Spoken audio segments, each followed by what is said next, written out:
We got this. Yeah. Have to make it. Ooh. We don't have no other choice but to be strong. We gonna make it. What do you mean?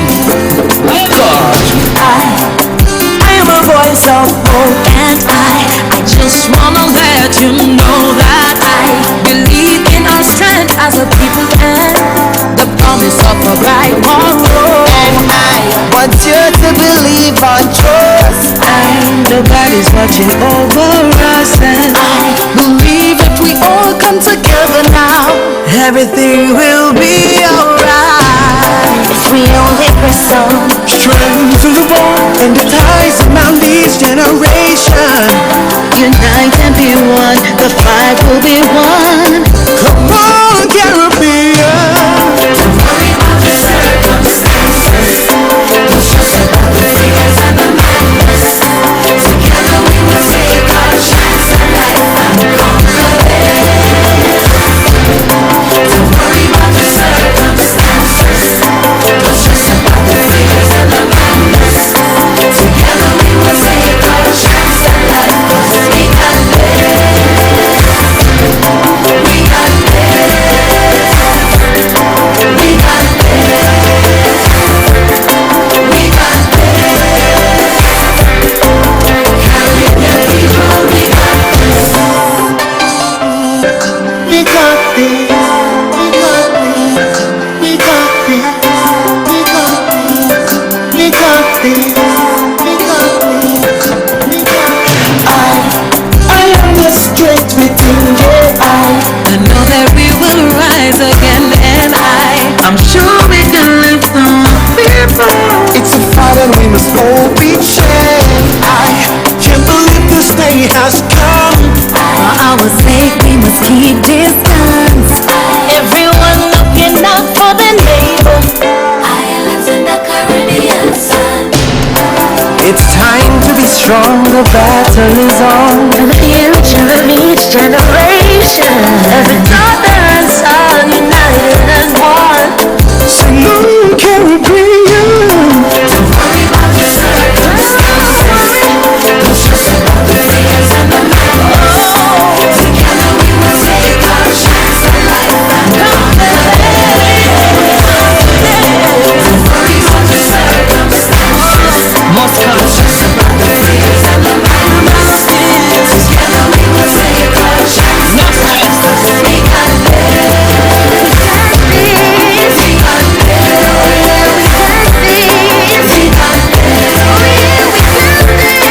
We got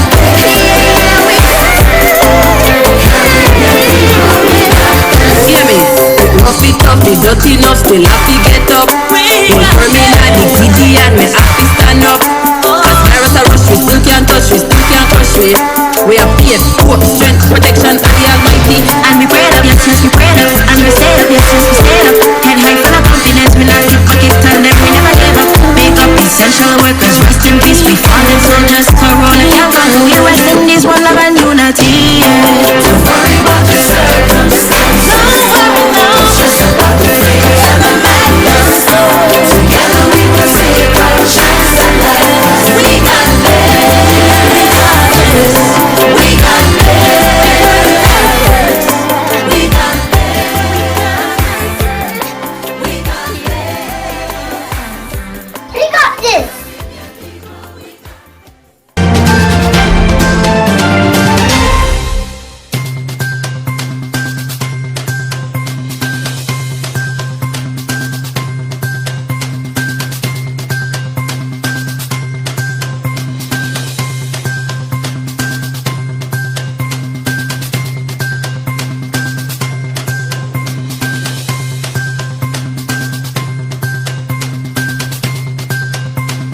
Is on.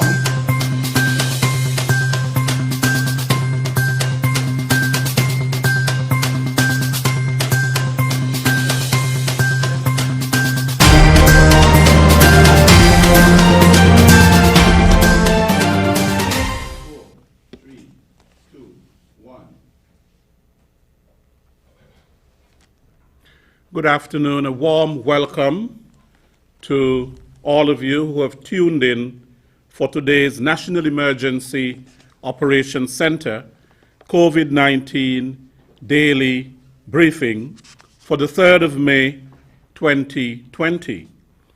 Thank you very much for joining us for today's briefing. Today, we are going to have in the second half of our briefing a special forum with participants from the COVID-19 OECS team. But before we do that, we will invite Conan P. Alistair Rollins, who is the chairman of the St. Kitts Christian Council, to say a few words. Conan Rollins.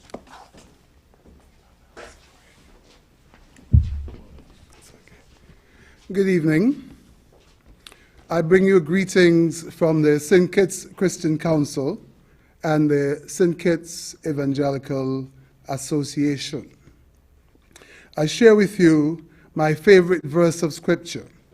Quote, "Weeping may linger for the night, but joy comes in the morning." Psalm 30, verse 5b.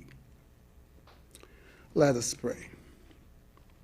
The Lord be with you, and also with you. O God, our help in ages past, our hope for years to come, our refuge in whom our ancestors and we ourselves have trusted. Now, figuratively, we prostrate ourselves before you in this time of crisis, uncertainty, and yet opportunity. We have come to you, O God, because you and none other are our salvation. We have come because it is in you that we will find our healing. We have come because you are our balm in Gilead. And it is you who have promised that if we knock, you shall open, and if we seek, we will find you. We ask your forgiveness, O Lord, for having allowed fear to reign in our hearts. This fear which has caused us to be suspicious of our brothers and sisters, to be unkind, and even downright evil to those whom we know or suspect, through no fault of their own, might have tested positive for COVID-19. We further implore your pardon for our having placed the well-being of our brothers and sisters as a secondary concern, while the thought and greed for money became primary. Forgive us, dear Lord. In this time of crisis, O God, we in St. Kitts and Nevis have much for which to give thanks. Firstly, we thank you that we have not lost any lives as a direct result of this novel coronavirus. We thank you for those who have recovered thus far, and we thank you that those who are still not yet recovered have been spared hospitalization. We thank you for the resilience and the elasticity of our people. We thank you, O God, for our government and the prudent decisions that they have made that have shepherded us to the place where we are today. We give thanks for the COVID-19 task force and the NEOC, and for those who lead and all those who serve. We thank you for all those involved, the medical teams, the security services, the essential workers, the growers and suppliers of food, the providers of our necessities. We thank you for the church, which continues to minister to our people and indeed is ministering to more people than ever before. We thank you for mental health professionals, for psychologists, and those who are assisting us to cope with this pandemic. We give thanks for our educators and parents who have new challenges and are seeking to overcome them while educating our children. We give thanks for our central bank, a vital cog in the machinery of our country and our currency union. For these and all other blessings which we have received, we thank you, and we pray that we will forever name and count our blessings. And now as we come to our supplications, O God, we pray that you will make us mindful of the most vulnerable among us, and that empowered by your love within us, we may continually seek to be helpful wherever we can.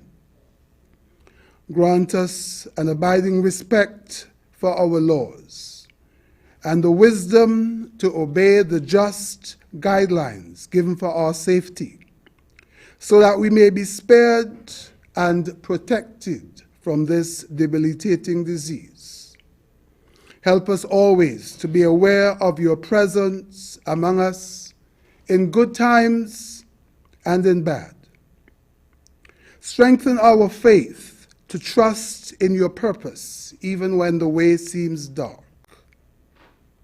Heal us, O God, from the sickness of paralyzing fear and woeful ignorance, and create in us open minds and new ways of thinking, being, and recreating, a new social and political culture, so that we can meaningfully coexist with each other and with COVID-19. Finally, we beseech you, O God, be with the families of those who are sick or have died. As they worry or grieve, defend them and us from despair, and fill us with resurrection hope. We offer these prayers through him who is the Good Shepherd, Jesus Christ, our risen Lord. Amen.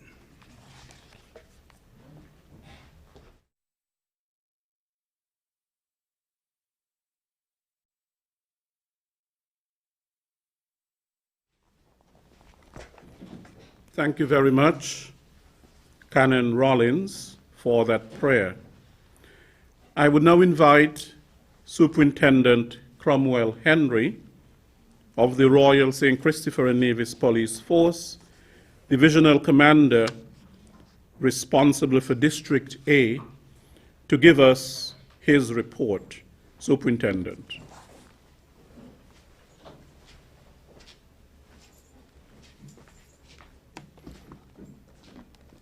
Thank you, Mr. Williams, and good afternoon to everyone listening to this broadcast. Today, as usual, I am pleased to report that there have been no arrests for the last 24 hours. Our total arrests to date for offenses under the emergency regulations remain at 106, including 5 for failing to wear masks. Tomorrow, May 4th, traditionally celebrated as Labor Day, will not be celebrated in the traditional way. The day is usually marked by the Workers' March, picnics, and other forms of merriment. However, these forms of celebration are not possible this year, at least not physically, as it will be a 24-hour curfew on that day, which requires residents to shelter in place and not to leave their premises.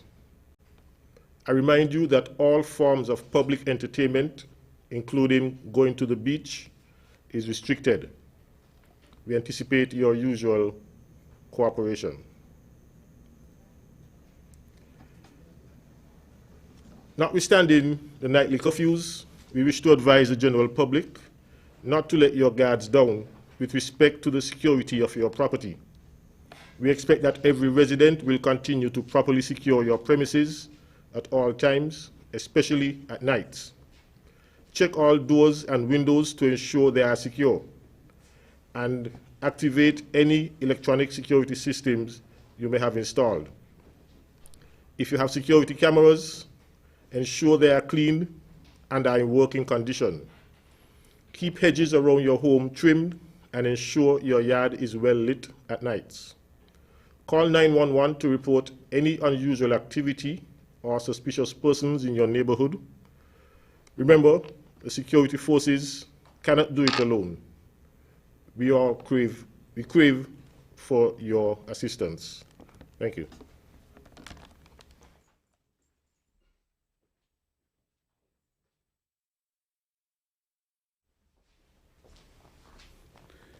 Thank you very much, Superintendent Henry. I now invite our Chief Medical Officer, Dr. Hazel Laws, to give the COVID-19 situation report for St. Kitts and Nevis. Dr. Laws.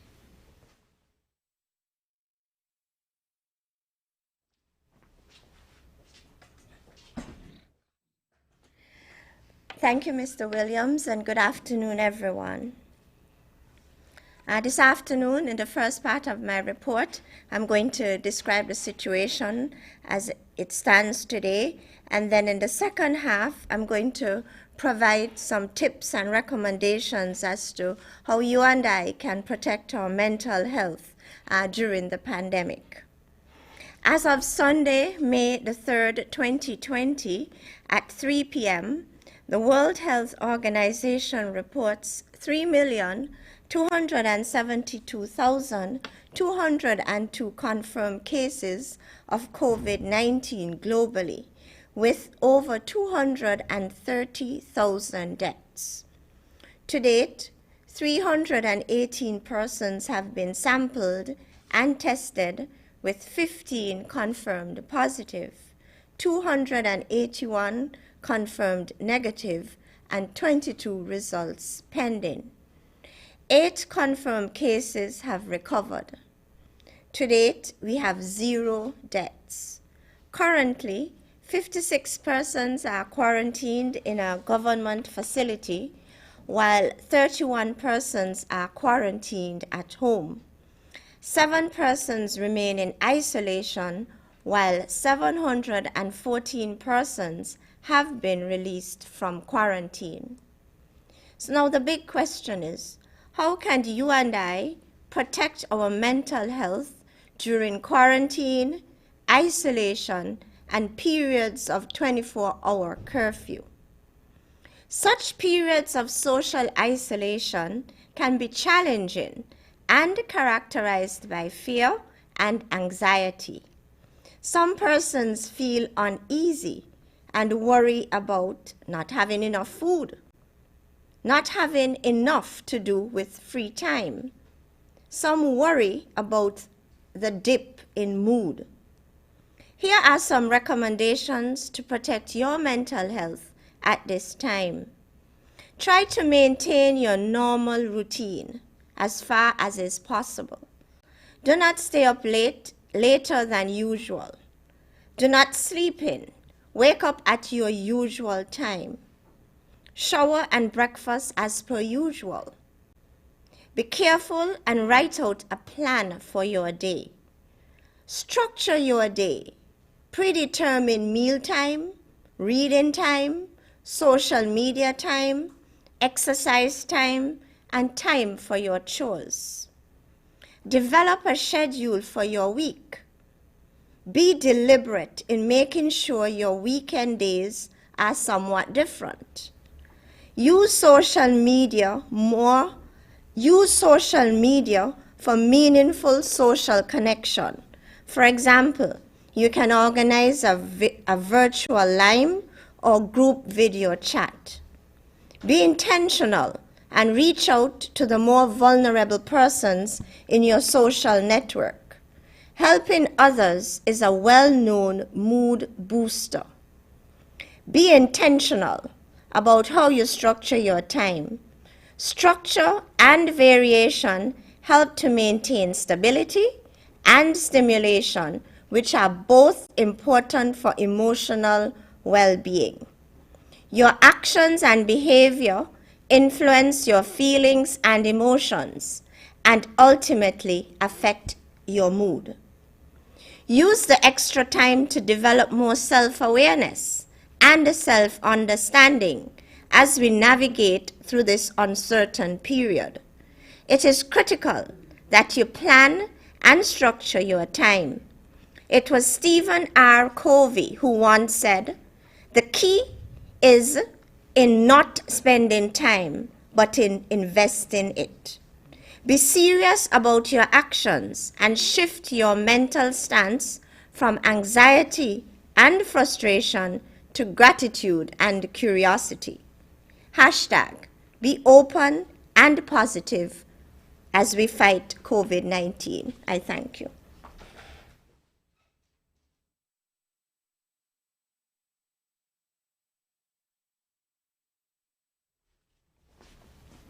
Thank you very much, Dr. Laws, for your report. We will take a break in order to join our COVID-19 OECS Forum participants. But before we do that, I want to mention that at this time when we are dealing with the COVID-19 pandemic and trying to manage as best as we could this pandemic, there is a segment of the society that continues to try to create mischief, making it appear that there are discrepancies with the COVID-19 situation report.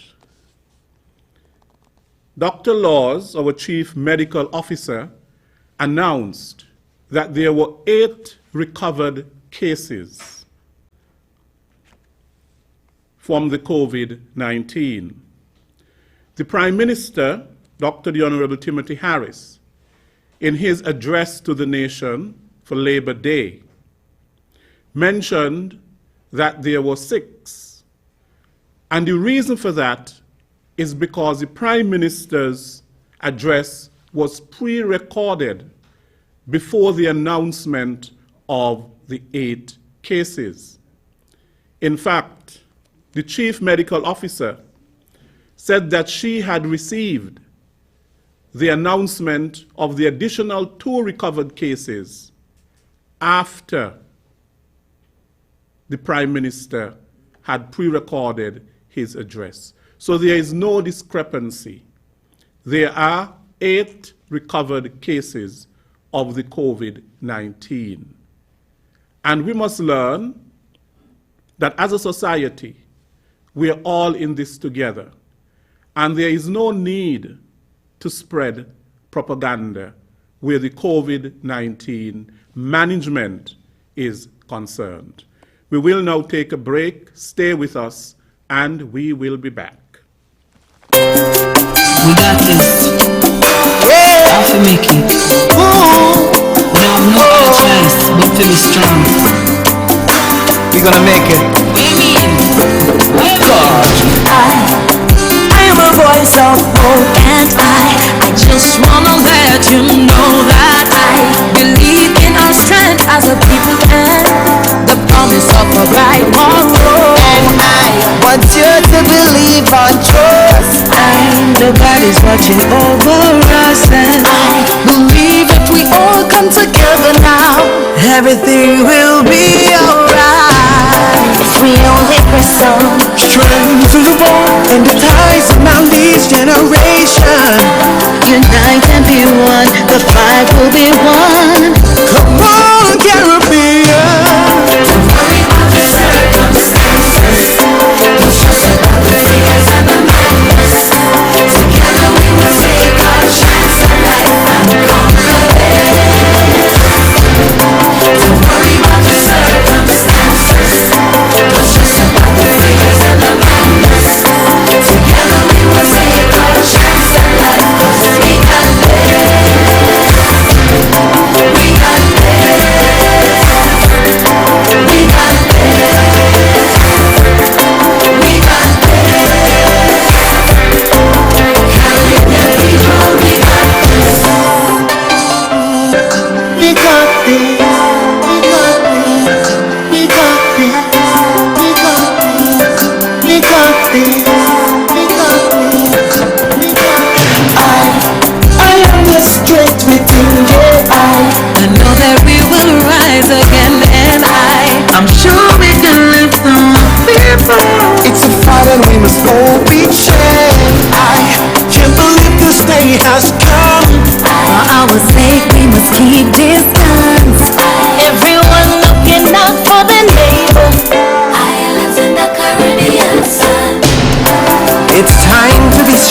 the battle is on. For the future of each generation. Every daughter and son united as one. So long can we bring you? Don't worry about the circumstances. Don't stress about the fears and the memories. Together we will take our chance at life and conquer it. Don't worry about the circumstances. Must come. Don't stress about the fears and the memories. Together we will take our chance at life and conquer it. We got this. We got this.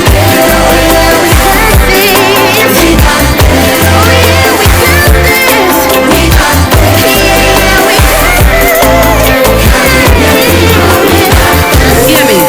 Rough it up, the dirty enough, still have to get up. Don't hurt me like the giddy and me have to stand up. Cause virus a rush, we still can't touch, we still can't crush we. We are faith, hope, strength, protection of the Almighty. And we prayed up, yes, we prayed up. And we stayed up, yes, we stayed up. Head high full of confidence, we not keep pocket turn them, we never gave up. Wake up, essential workers, rest in peace. We fallen soldiers, corona can't go. US Indies, one love and unity. Don't worry about the circumstances. Don't stress about the fears and the madness. Together we will take our chance at life. We got this. We got this. We got this. We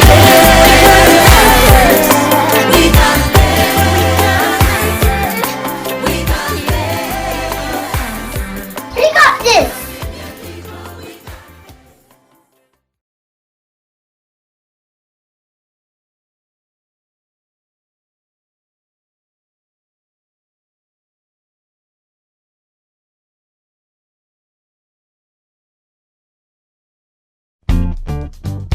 Currently, there are rumors and falsified reports circulating on social media about the novel coronavirus. For accurate information and updates, visit the Instagram and Facebook page of the Health Promotion Unit or the Ministry's YouTube channel at SynKits Health Promotion Unit or SynKits HPU. You may also visit online the World Health Organization or the Caribbean Public Health Agency. For further contact information, please contact the Ministry of Health for more info at 467-1172 or 467-1108. You can also be sure to follow the news to get the local COVID-19 updates. Let's all try to remain healthy and well. This is a message from the Ministry of Health and the National Emergency Management Agency, NEOC.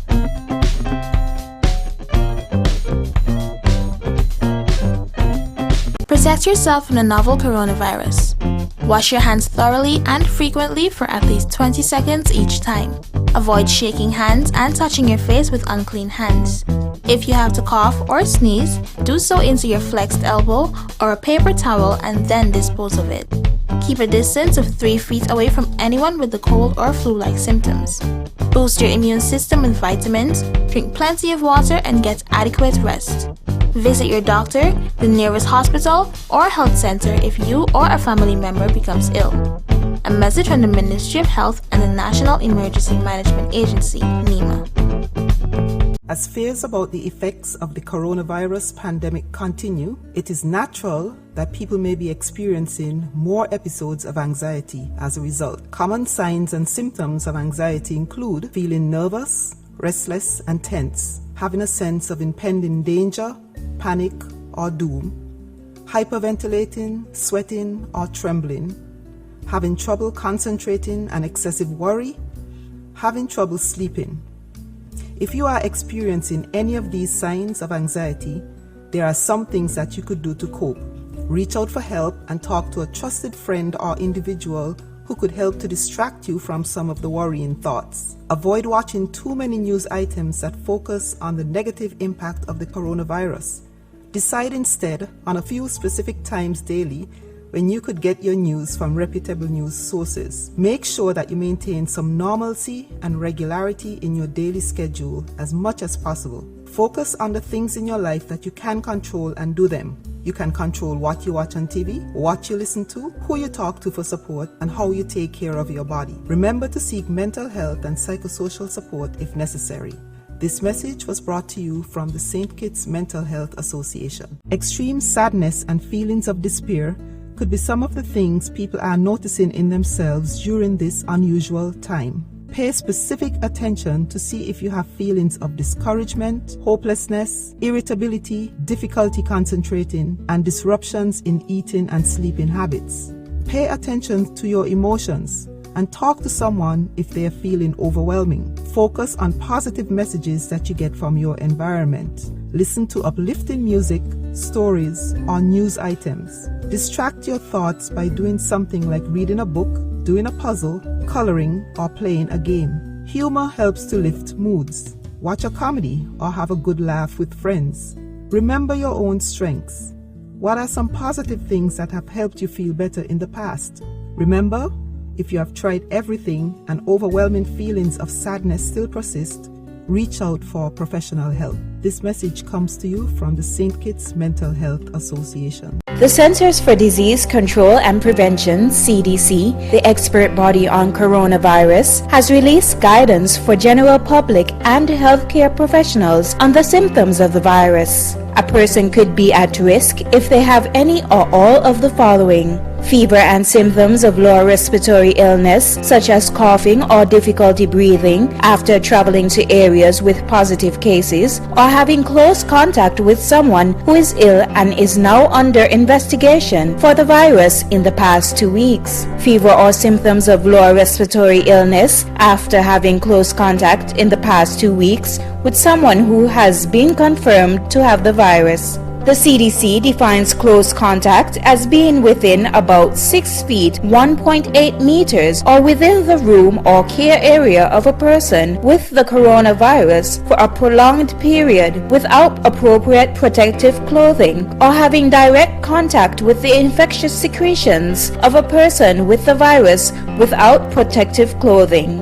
Coronaviruses are particularly dangerous for people who have weaker immune systems, like young children and older adults. To protect yourself from the virus, try to avoid contact with people who display symptoms similar to those of pneumonia or the common cold, like coughing or a runny nose. Don't touch your eyes, nose, or mouth with unwashed hands. Wash your hands frequently with soap and water and scrub for at least 20 seconds. Use alcohol-based hand sanitizer when possible. Be careful when handling pets. The only current treatment for coronavirus being offered is supportive in nature. If you notice any of these symptoms and conditions, please contact your nearest professional healthcare setup. Help spread this information to everyone.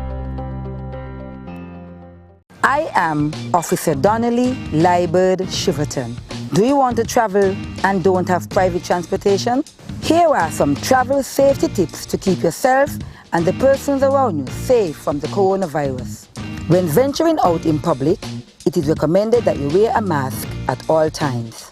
Sanitize your hands before and after entering public transportation. The bus operators are also encouraged to sanitize their buses after each trip. Remember, always practice good respiratory hygiene. That means refraining from touching your face with unwashed hands. Always practice physical distancing. To maintain physical distance, the government of St. Kitts and Nevis stipulates that only 2 passengers are allowed per row. That is, 1 passenger on each end of the bus row, while 1 passenger is allowed to sit up front with the driver. This means that only 9 passengers are allowed in a passenger bus. Remember, stay safe, travel wisely as we work together to flatten the curve.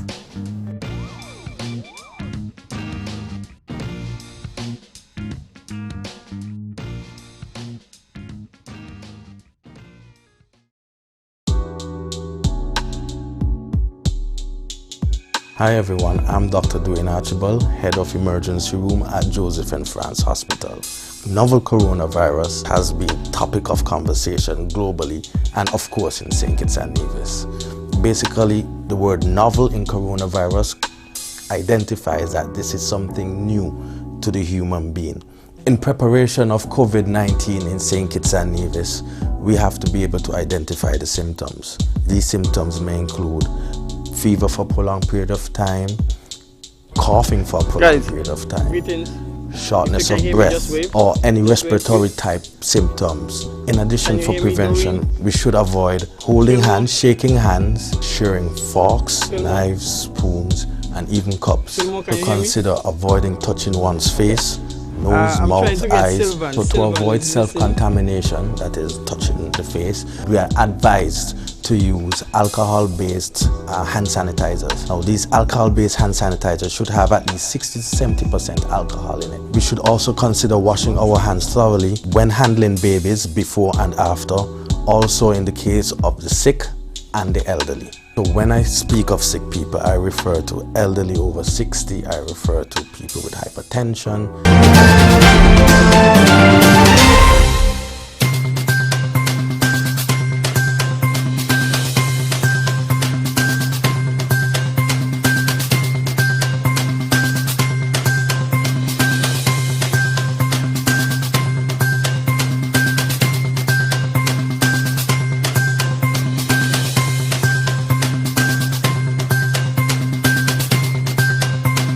Is on.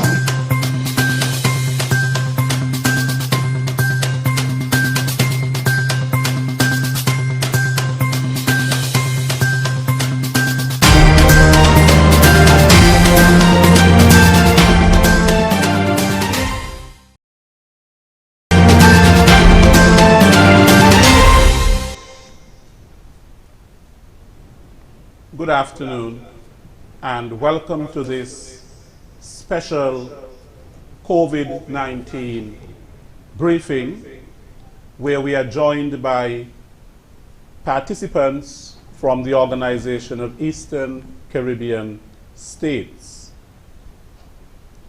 The COVID-19, I am Lesroy Williams.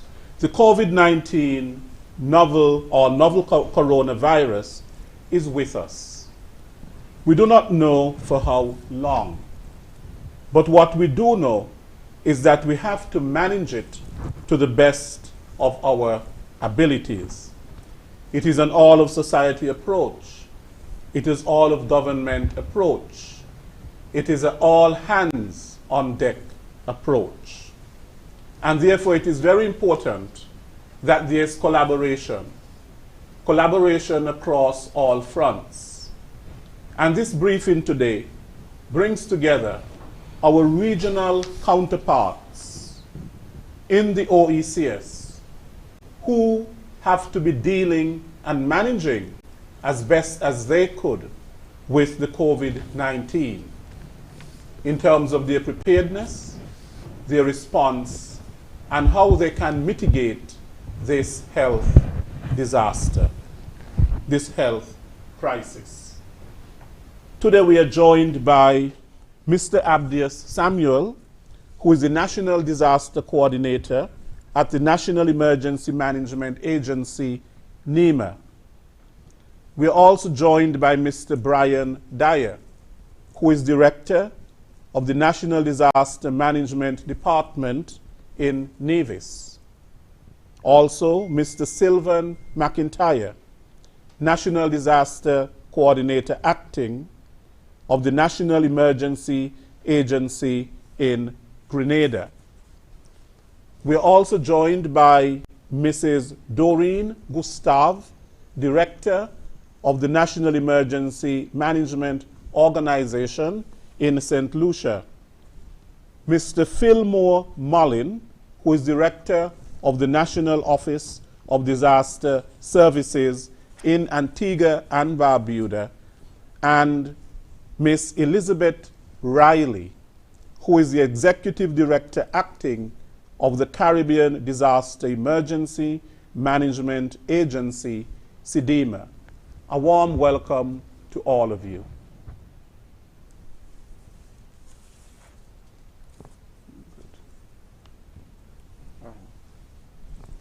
Now, we are all in this together. We are all dealing with this together. What have been your preparedness plans for the COVID-19, even before it was announced by the World Health Organization to be a pandemic on March 11th of this year. Can we have the ball rolling with Mr. Samuel? Sure. Good afternoon to all our listeners who are logged on via radio, listening via radio, logged on via the internet, and watching via television. Welcome to this special edition of our daily briefing at the NEOC. Before Mr. Williams, I wish that you would allow me to make these remarks. This afternoon, I bid a warm welcome to my regional disaster coordinator counterparts who have joined me for this special edition of the National Emergency Operations Center COVID-19 briefing. I also wish to welcome the Executive Director of the Caribbean Disaster Emergency Management Agency, Ms. Elizabeth Riley. She has recently taken up the post as the Executive Director. She was previously the Deputy Executive Director. Please accept, my dear colleagues, my sincere appreciation for your cooperation in this initiative. Let me just say that the novel coronavirus disease knows no boundaries, has spared no people, and have wreaked havoc in over 200 countries worldwide. From the outset, let me remind you that as the world faces the COVID-19 pandemic, markets and societies are facing unprecedented challenges.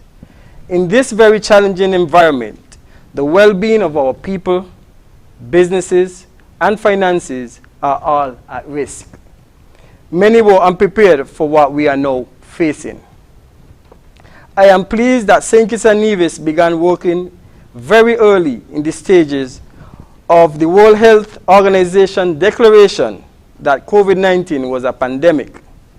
Since the 21st of January 2020, there were meetings with the Chief Medical Officer, Dr. Hazel Laws, and the initial discussions began with the Mitigation Council Minister, the Honorable Attorney General Vincent Byron Jr., and from there, a task force was formed. Critically important, we began the review of our influenza pandemic plan and the National Disaster Management Plan, which we later called the St. Kitts and Nevis Pandemic Virus Preparedness and Response Plan for 2020. Only yesterday, we learned from the Governor General of the Eastern Caribbean Central Bank that regional economies will contract between 10 to 20% in 2020. Government revenues will fall by 50 to 75%, and unemployment will rise by up to 50% in some countries. The OECS region has recorded just under 150 cases with under 10 deaths. That's for the OECS region. If we are to win the war against this dreaded contagion, we must not retreat. Instead, we must garner international and regional support, pool our resources, and confront this battle head-on together. Today, we stand in solidarity with one another as we share our experiences in treating with this pandemic. I look forward to a robust and lively discussion from which we hope to identify some best practices to better prepare for and respond to any future eventuality, and also bearing in mind that we have the 2020 Atlantic hurricane season fast approaching. Thank you, Mr. Williams. Thank you very much, Mr. Samuel. Of course, before you can answer that question in terms of your preparedness for the COVID-19, before it was announced by the World Health Organization to be a pandemic on March 1st of this year, if you could tell us something about yourself even before you answer that question. I would like to begin with the Executive Director Acting of CDEMA, Ms. Elizabeth Riley.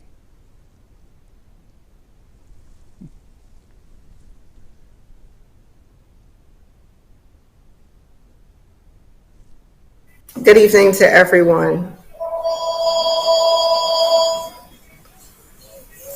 Good evening to everyone. And first, allow me to express my thanks to Mr. Abdius Samuel from the NEMA office in Kitts for extending an invitation to SEDIMA to participate in today's important discussion.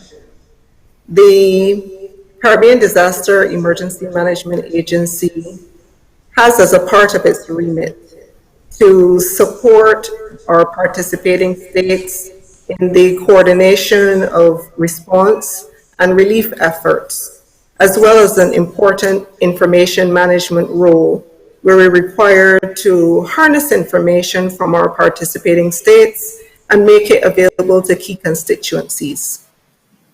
The COVID-19 event is a stark reminder of the vulnerability of our region and the fact that we all face multiple hazards. This is a message that the coordinating unit of SEDIMA has emphasized since 2001 with the articulation of our comprehensive disaster management strategy, where we give emphasis to the fact that we face multiple hazards and we have to treat all those hazards, where we look at all phases of the disaster management cycle, and they're certainly applicable in this context since COVID-19 is a hazard, but a hazard which is health-based. It also speaks to the role of all people, and this was indicated through the intervention by Mr. Samuel a few moments ago when he spoke about the types of national level arrangements which are being made in our participating states to address COVID-19. And that multiple stakeholder, all of government, private sector, and civil society is a critical part of what is being done under the CDM strategy, and it applies here in the case of COVID-19 in as much as it would apply for a hurricane. The final point I wanted to make in the introductory statement is really to emphasize the importance of the issue of resilience. And I will touch on this a bit later during the program. Thank you very much for having me. Thank you very much, Ms. Riley. I would now invite Mr. Dyer, Director of the National Disaster Management Department in NEVIS, to give his introduction.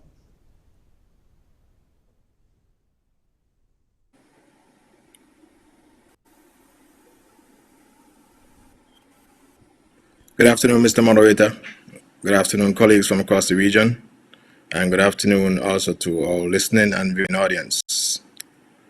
It is indeed a pleasure to be here to discuss the impact of COVID-19 on the island of Nevis and by extension the OACS CDMA participating states. COVID-19 is an unprecedented event and it requires a response that is based on coordination of our government and all our society approach to minimize the impact on our population. The proactive approach by the technical teams here in St. Kitts and on Nevis, together with the support of the local and federal government, ensures that the impact or the success that we are enjoying today is a privilege that should be encouraged and enjoyed by all. And much praise and thanks must be given to God Almighty for the protection of our beloved Federation. At this time, I would also like to commend Mr. Samuel, the NDC, who is the brainchild behind this afternoon's event. And again, it's a pleasure to be here, and I look forward to fruitful discussions with my colleagues. Thank you. Thank you very much, Mr. Dyer. I would now invite Mr. Sylvan McIntyre, the National Disaster Coordinator acting for the National Emergency Agency in Grenada. Mr. McIntyre.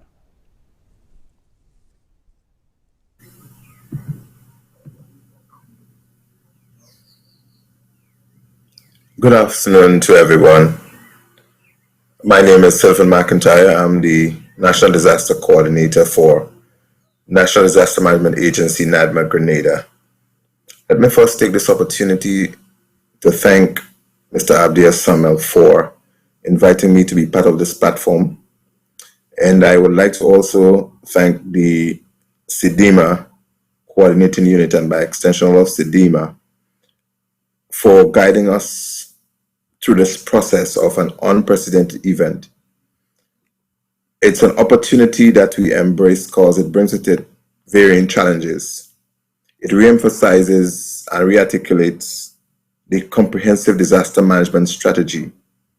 And we as disaster technocrats, we harnessed this opportunity because we advocated that disasters would come in different forms and would bring varying challenges that we would have to rise to.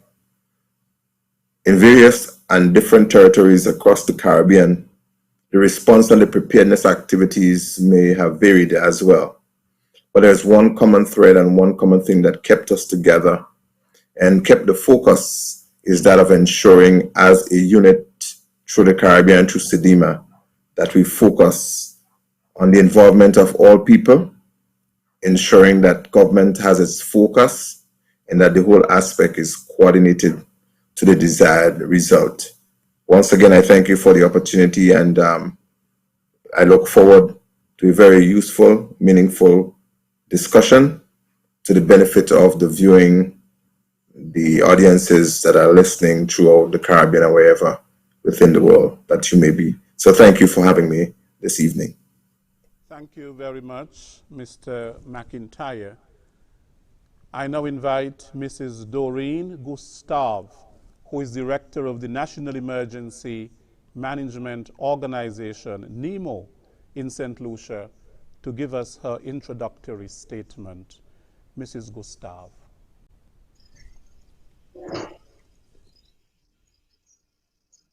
Good evening, everyone. Thank you, Mr. Moderator. I would like to take this opportunity to thank Mr. Samuel for inviting me to be part of this platform. I would like to welcome all of our viewers throughout the region who are watching us right now. St. Lucia, from very early, we were keeping a close eye on what was happening on the world stage, and indeed China. We knew that this was something that we would need an entire government, the whole of government and whole of society approach in order to combat it. And so from very early, we had discussions, we had met with our various partners in order to discuss our way forward. We have a number of plans that we have in place that will be discussed. I will be discussing further. And indeed, it has been a novel, like the name connotates. It is novel, and so indeed, as we go, we are learning. As we put plans in place, we have been able to change to meet the required needs. And so with novel coronavirus, indeed, we are in St. Lucia are putting our plans together, put our best efforts forward, engaging the whole of society and government, as I've said.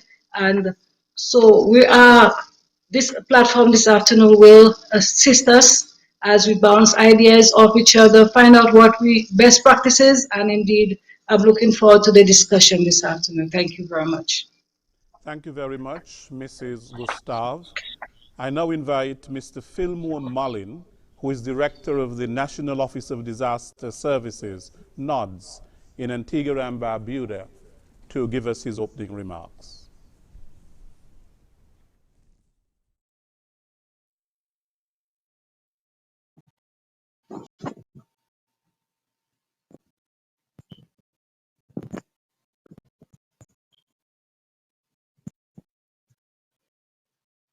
Good afternoon to all. It's a pleasure to thank my colleague from this very important session. My fellow Mullen has indicated I'm the National Officer, I'm the Director of the National Office of Antigua and Barbuda. I want to also use this opportunity to say congratulations to Liz. This is the first opportunity. But to indicate to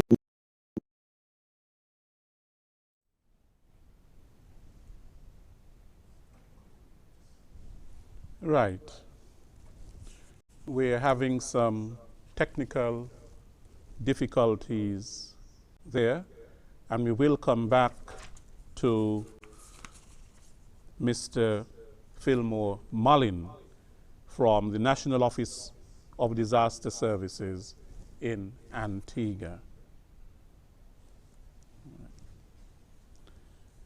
Now, if I can ask you, Mr. Samuel, what has been your experience in preparing for COVID-19, and how did your preparedness plans come together? Thank you, Mr. Williams, for the question. Very pertinent question. The region, and by extension St. Kitts and Nevis, would have been preparing for the Ebola outbreak since in 2013. And there were existing committees and plans to deal with Ebola. Besides Ebola, there were also plans that existed for the influenza A virus. So all these plans and these committees that existed were basically now transformed to deal with the coronavirus. That is what was critical for St. Kitts and Nevis. There was a committee that existed since last year early. Chief Medical Officer Dr. Hazel Laws had continued the partnership with NEMO in preparing for the Ebola outbreak. We simply took those plans, amended them, and renamed it to the St. Kitts and Nevis Pandemic Virus Preparedness and Response Plan. Now, we identified the challenges that were before us. For example, we look at the border, the whole perspective, as my colleague spoke about comprehensive disaster management. We look at what was the threat, what was the risk level, and we began to outline a number of strategies and phases of implementing the plan as it regards to the coronavirus. We started with protecting our borders. We started with putting the screening process at the airports. We then looked at isolation facilities. We looked at quarantine facilities. We then looked at how the healthcare system can be fortified to have continuity and still deal with the coronavirus so that we don't have that integration or mixing, as we say in local terms, of the two. That in itself made it somewhat easy for us to have the basic principles of planning. What we were not ready for is the characteristics that came of the dynamism of coronavirus, which now basically place every single practitioner of emergency management in a situation by we would have had to develop that playbook on the go. So that is where, but however, because of the experiences we had and some of the principles in preparedness for hurricane seasons, we were able to take some of those planning for the preparedness phase in terms of education.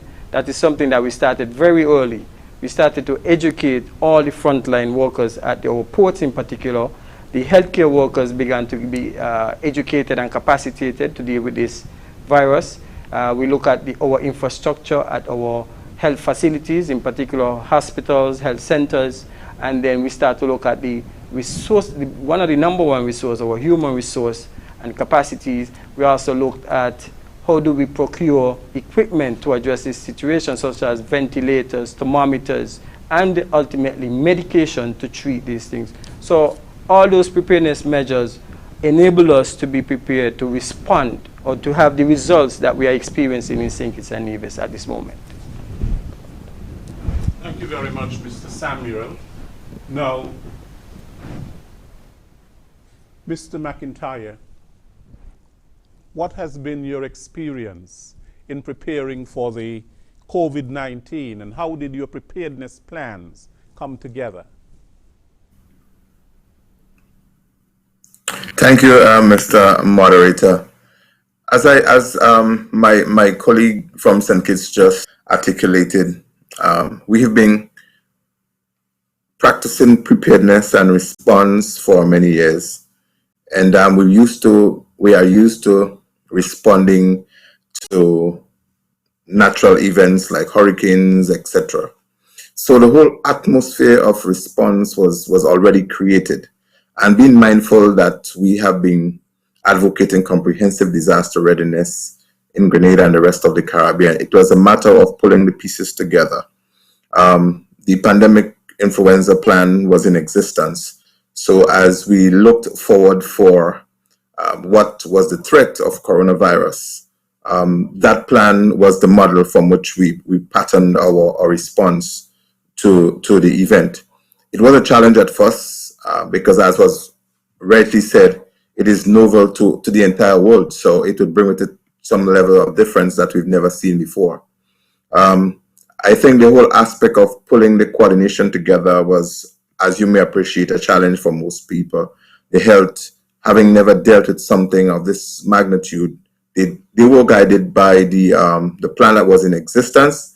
They initially led the process, but what was difficult for us to pull together was to embrace and harness the functions of disaster entity and other sectors. It is an all of government affair, it is an all of sectors affair, and so that aspect is something that we had to keep pivotal to everything to ensure that that level of coordination and understanding kick in. So we were able to have that early start in terms of looking at screening and tracking of the events globally, and as it came closer to our region, our plans have been throughout this process very incremental. It has been implemented by stages, and the consultative process was always what we used to guide our action, always involving the sectors to help us make that decision. But as a general statement of challenge, you would find that coordination of everything would stand as one of the greater challenges that we were having in pulling this together. We can say now the stage where we are at, the earlier challenges that were experienced, they have since been ironed out. The persons who are not, and sectors who are not quite used to that level of response have become used to the process, and we can say that it has been handled differently. The lessons have been learned, and as they learned, they are being implemented almost immediately. So in itself, we're having a confession of the learning curve that everyone happened to be benefiting from at this stage. So if you ask me, one of the greater things that we had in ensuring that this thing was properly addressed was the aspect of the understanding of the role and the aspect of overall coordination of the event and how that should have already played out. I'm happy to say at this point that the lessons have been learned and the process is a bit more seamless. Thank you very much. Ms. Riley, CDEMA plays a regional, a Caribbean role in supporting and contributing to the other islands in terms of the disaster preparedness. Now, how have you found your role as, well, now you're the executive director acting of CDEMA in helping your regional counterparts in terms of their preparation?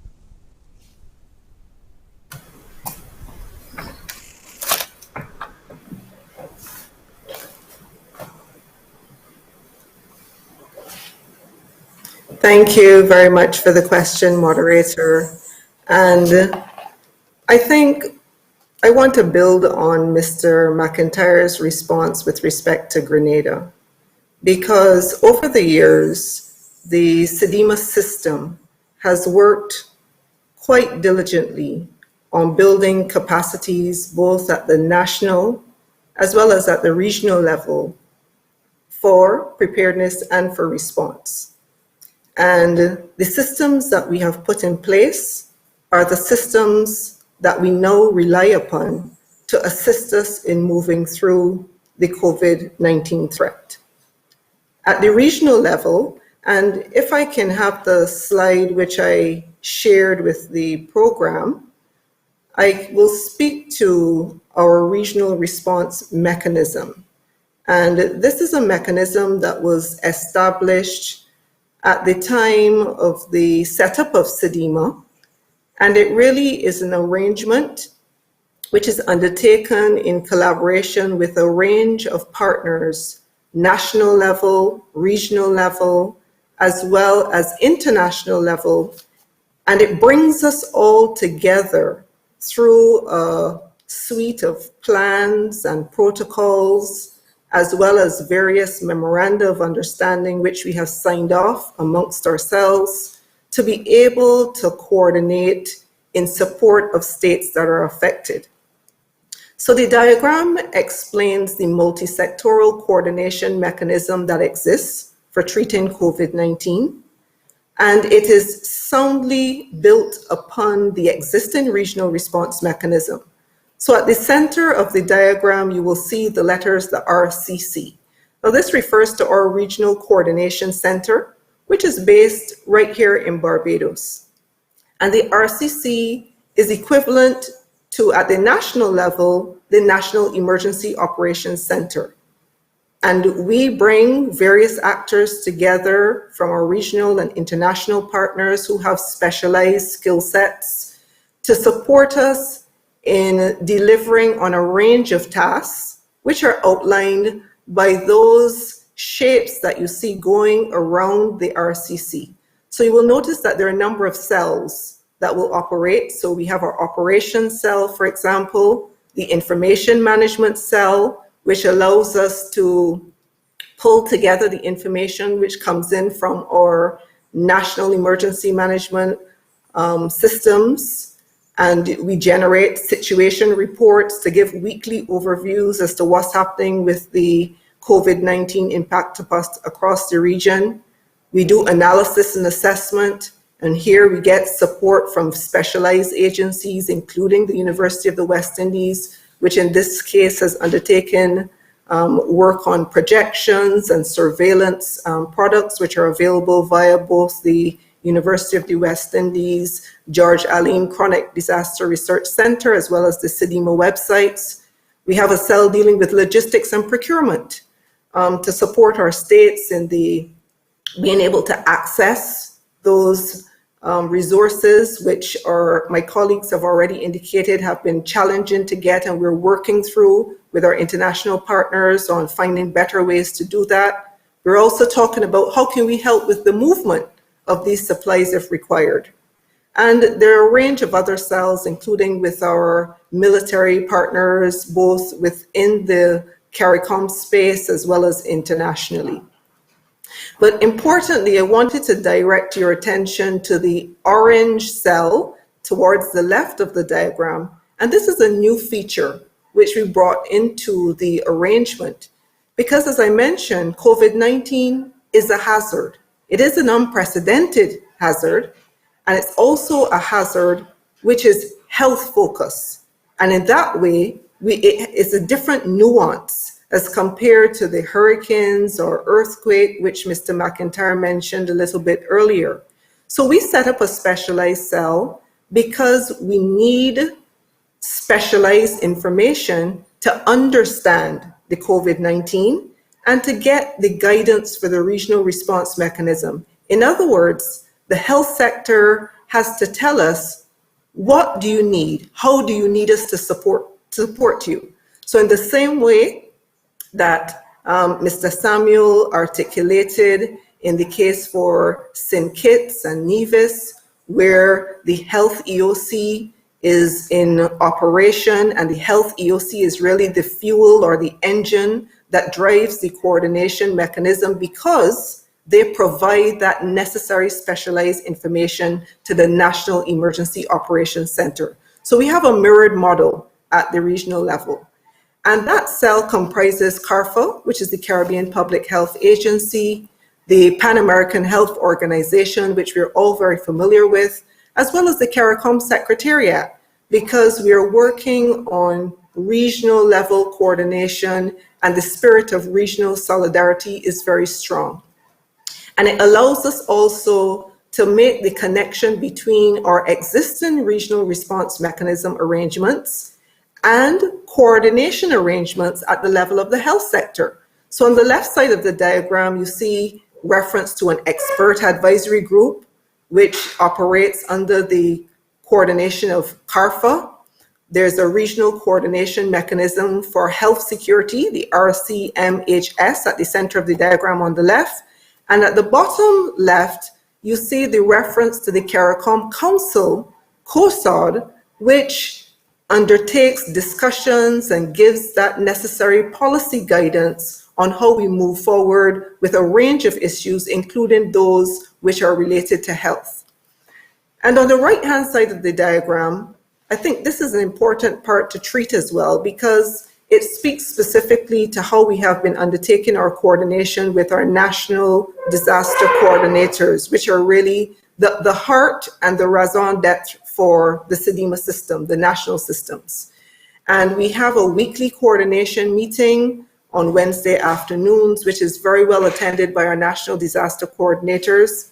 And here we have a space to get a better understanding of the situation on the ground, but also, importantly, challenges that are emerging at the national level, and where we see commonalities across the states in terms of these challenges, we are able to leverage support connections through this mechanism to a range of entities, including, as you will see on the right-hand side at the second tier, are CARICOM heads of institutions. You know, we have a suite of institutions that support the Caribbean community. We've had excellent support from the Secretary General of the Caribbean community in the convening of meetings with these institutions as a group. And we've also carried through to that group at the individual institutional level specific issues where we felt that their convening power could assist with the conversations that needed to take place across the levels, for example, within the remit of security, where we have access through CARICOM impacts to be able to talk to all of the police chiefs or the military chiefs, prison chiefs, etc. And that has been very important because common messaging coming through from our national disaster coordinators who are really critical in helping us to understand the issues that are rising at the national level. Those common issues, we are able to tap into our regional arrangements and to be able to leverage assistance to work at coordination at the regional level so that we're treating these issues across the board. Now, the third tier on the right-hand side is an acronym called the CDPG. And this is our Caribbean Development Partners Group, which we co-convene along with the UN resident coordinators of the region. And in this instance, the UN regional coordinator, resident coordinator, for Barbados and the Eastern Caribbean supports our arrangement by interfacing with his counterparts across the region. And in that grouping, we have access to our development partners. So this is where we get the matching between needs that are identified through the discussions at the National Emergency Operations Center. We're able to match those with opportunities for support through our Caribbean Development Partners Group. So this is the mechanism and arrangement that we have been using over the past several weeks. I think the mechanism has largely worked quite well. I think we are getting better in the execution of the coordination arrangements. I did mention that the health coordination cell was a new one. So we've worked that into the system, done the necessary socialization so that our institutions are better aware of how we can support each other. And we have been making those connections with our national disaster coordinators. And I really want to commend our national disaster coordinators for the way that they have really marshaled the support at the national level. And we really thank also the national level actors in the system for working within these established mechanisms, because it is critical to the coordination and it allows us to do a much better job on behalf of our participating states. Thank you very much, Ms. Riley, for that comprehensive response. I now invite Mr. Dyer of the National Disaster Management Department in Nevis, Director. Mr. Dyer, what has your experience been like in preparing for this COVID-19, and how did your preparedness plan come together? Hey, good afternoon again. Thank you for the question. Disaster management has a foundation called the disaster management cycle that we use to address all hazards. So for us, that was critical for us addressing the new virus. We were in a state of preparedness looking at revising our disaster plan to include additional hazards when health hazard came on stream. We were proactive. The decision between Sinkers and Nevis is always a good one with regards to disaster management.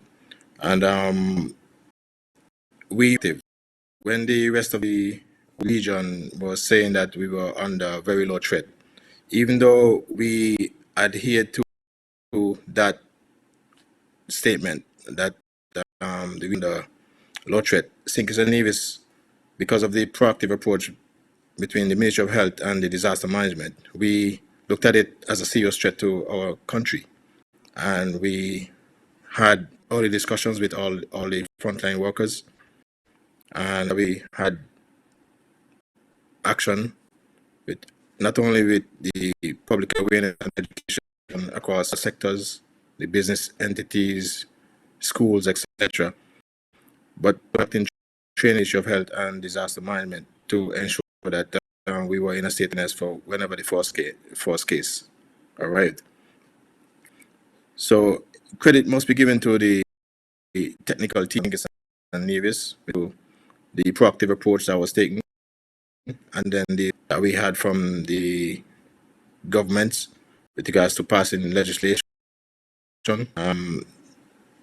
We were blessed also with the foundation documentation we had for addressing SARS and the other issues were on the scene, because we had some basic legislation that could have been tweaked to address the early stages, preparedness and response to the impact.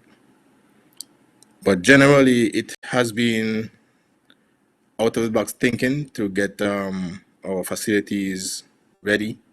We had to, on Nevis, not only look at where we can identify our quarantine and isolation sites, but we had to have a facility to the Alexandria Hospital.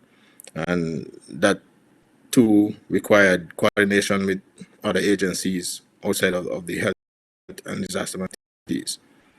So credit to the smooth coordination. It's been a lot of hard work, sacrifices, lots of long. The activation of the NEOC is also stress on the disaster entities. We are a young staff, and the experience is good. I've had to be conducting training, coaching, managing at the same time while we enjoy the long nights and days for the EOC activation. But the coordination with the Ministry of Health is excellent one. We are partnered with the Health Promotion and the Disaster Management Public Awareness and Education Program, and we have amalgamated those two and ensure that the general public is aware and has been updated with regards to the protocols that are now in place as instituted by the World Health Organization and Pan American Health Organization. Thank you very much, Mr. Dyer. Now, Mrs. Gustav, what has your experience been like, and how did your preparedness plan come together? Okay, good afternoon again. Thank you, Mr. Moderator, for the question. Like my colleague, we in St. Lucia did not start from scratch. We already have a national emergency plan, Act number 30 of 2006 that was already established. and also our influenza plan, the national influenza plan, that we're able to use these documents to guide us. Out of the national influenza plan, we were able to prepare a COVID-19 plan, tweaked just to take into consideration the characteristics of COVID-19. Sorry. We were able to be guided by this plan, and we made a number of changes to take into consideration new guidelines as we went along. Knowing that the situation was very fluid, we were open in all to changes and to be guided as we went along.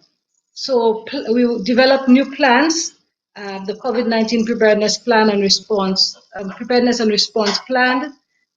We had guidelines developed and distributed for use of phone clinics, sample collection, storage, and transportation to lab, quarantine and isolation protocols, responsibilities at the sites, the quarantine sites, the isolation sites, management of the sites, standard operating procedures for quarantine sites for the staff, management of the dead in COVID-19, guidelines for infection prevention in the workplace, WHO PAHO clinic guidelines distributed to health and care facilities. We were aware also that there was need for training of the frontline workers, and that we did at very early. Before we had the first case here, the Prime Minister brought together under the National Emergency Management Advisory Committee all of the stakeholders, which included the churches, the community-based organizations, all of civil society organizations, all of the stakeholders, so we could discuss. And presentations were made by the Ministry of Health to everyone as to what the COVID-19 was like, how it was spreading throughout the different areas that has spread. And so persons were on board from very early, the churches were on board, knowing that there would be need for social distancing, scaling down of operation of businesses. So we had the Chamber of Commerce on board, and the discussion was held, and persons were able to get a better understanding of what it is that we were dealing with. And so with all of that happening and the training that was taking place, we treated COVID as at least 2 levels ahead of where it was, so that we would be able to deal with it, knowing that we did not have adequate facility in place. Our national hospital was not able to deal with an influx of patients. We had no testing equipment at this time. So our aim at that point was to slow down the entry of this disease on our shores. And so we scaled down our operations at the business level. We closed schools very early, and in that way we were able to monitor better and develop new plans as we went along. Thank you. Mrs. Gustav, thank you very much. I invite Mr. Samuels now to share his experience here in St. Kitts and Nevis in terms of the preparedness and how it all came together.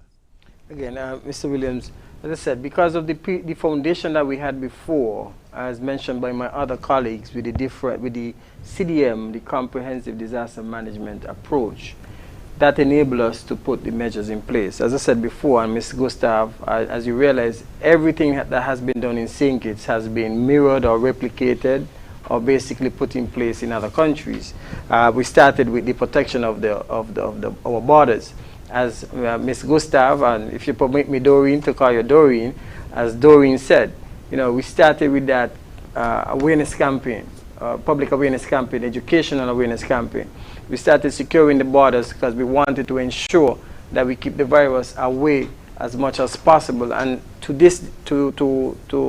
the success of that, we are seeing that we have been able to keep St. Kitts and Nevis with some record low numbers compared to other countries. Also, what we would have seen is Mr. Williams, is that because of our, as Mr. Dyer said, only proactive approach, for example, we were able to procure equipment to be able to handle the influx of victims, let me put it that way, or persons that may fall to the virus in itself. So the Ministry of Health also had that proactive approach. For example, they established the Health Emergency Operations Center way before we received the first case in St. Kitts and Nevis. That enabled them to be able to coordinate their efforts and put the measures in place and look at separate them from the regular activities and put a focus on the pandemic itself. Also, what you see happening is the integration of the multi-sectorial approach that we keep speaking about. That was critical, but most critical of all is that we were able to get the Mitigation Council and by extension the Cabinet involved in the process very early. So by having the executive level buy into the process very early, facilitated the response what we are seeing in St. Kitts and Nevis today. Thank you, Mr. Samuel. Now, Mr. Fillmore Mullin, Director of the NODS in Antigua, what has your experience been like? And how did you all put together? I hope you can hear me this time around. Basically, we had the H1N1 plan, which was also used for the Ebola, and so that was basically the core of these plans. Basically, by using the WHO guideline that was established many years ago, and they basically treat these types of disasters the same way. They have phases and levels that must be adhered to prior to the virus getting to your state. And there are some specific things that must be done, and those things were done. That particular plan was tweaked and continued to be tweaked. I'll give you an example. I'm not going to repeat all the things that my colleagues have said because we all basically was singing from the same hymn sheet because of how we treat disaster plans and preparedness for these type of events. But specifically, I want to flag the issue that this particular disaster have some very profound individual responsibility and collective responsibility. And if we fail to execute any of those two, then we open up ourselves for problems. The political interaction is of critical importance. We all know that the health ministry is the lead in this thing.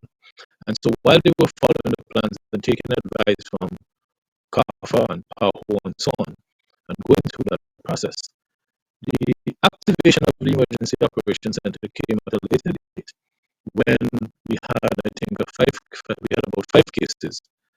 But there's some very specific elements of the plan that I wish to draw to my colleagues' attention. And that is why it is true that the plans focus almost exclusively on the disease, we now need to go back and look at some very serious reviews and possible updates. Because once the country was shut down, or even before shut down, schools were closed, we discovered then that there are a number of parents who did not have any caregivers for their children. The daycare centers were closed, and the other like arrangements were all closed. And so we discovered then that there are some parents, because of this circumstance, they had to work from home or stay home to deal with the fallout of this. And as we go forward, it is not the actual plan towards the response to the disease, but that is important. It is the other elements, I think, that we now need to focus on.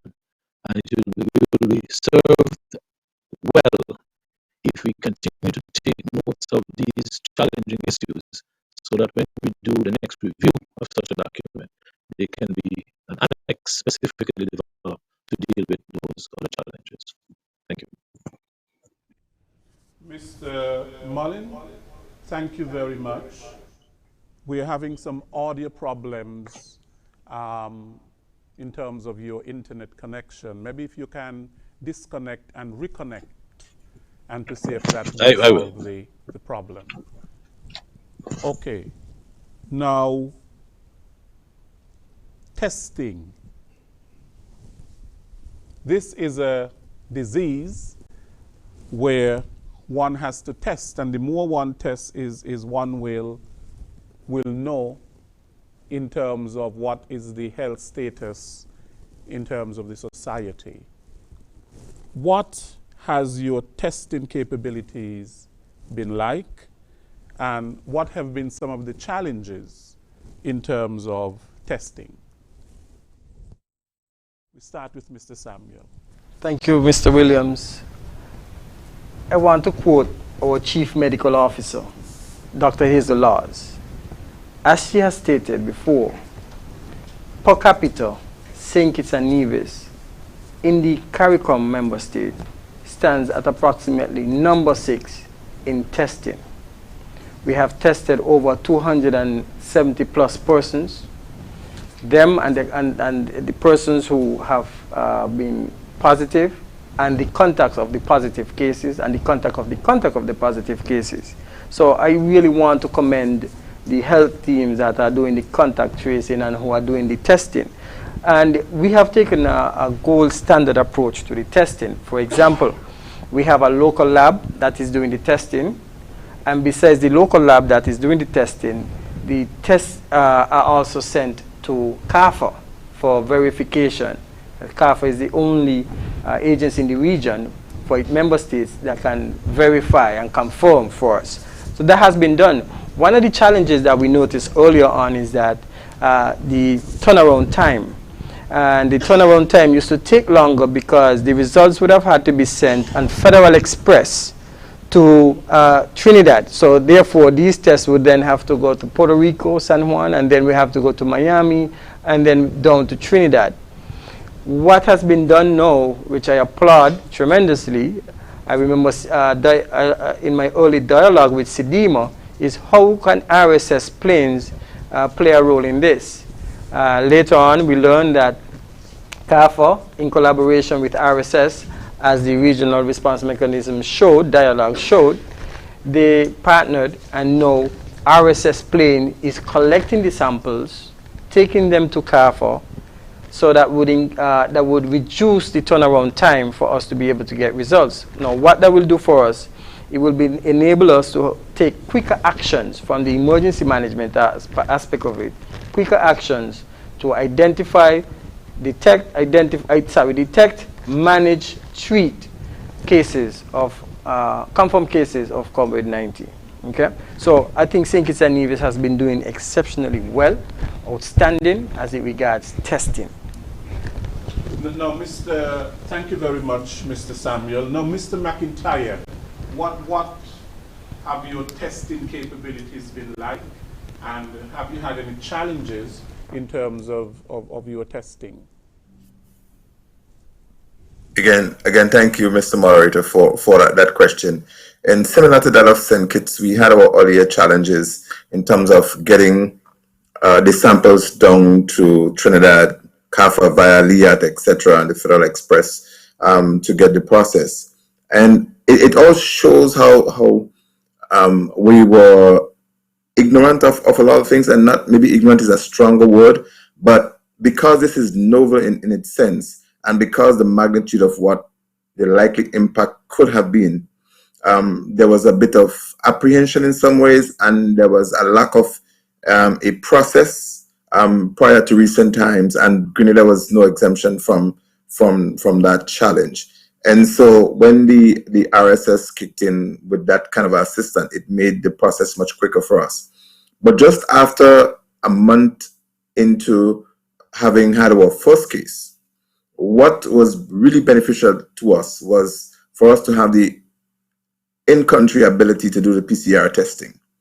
We were able to get a facility up at one of our key institutions, and we have been for the last almost 4 weeks doing our in-country on-island PCR testing, and CAFA will do confirmation on that. In addition to that, we were able to have the rapid testing done. That is having antibodies testing, rapid testing and screening done across country. And we have gotten to the point where we've done in excess of 1% of our population already tested through the rapid testing. We've done in excess of 206 PCR tests, and only 21 of these came out positive. And currently we only have 13 active cases. We had 13 cases recovered, and just about 7 cases that are active on island, and we have 1 out of country. So in itself, the challenge that we initially had, because of lack of that process that had to have been established, that created that challenge for us. But we are now on a roll, if I can put it that way, not just in Grenada, but throughout the OECS and the Caribbean, in terms of getting the testing done, getting the rapid testing done, etc. It is putting us in a position for us to be able to project, and for us to be able to control the spread of the virus, and for us to be able to implement isolation measures, and that is critical. And if you are to do a regional assessment, I attended our regional meeting a couple of days ago, and we were high in praise by the University of the West Indies for our containment procedure and processes. And what we have to be mindful of now is our isolation strategies going forward.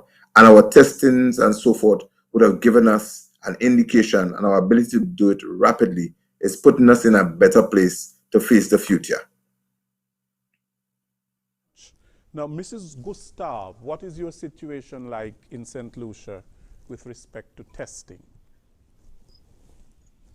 Hi again. So thank you, Mr. Moderator.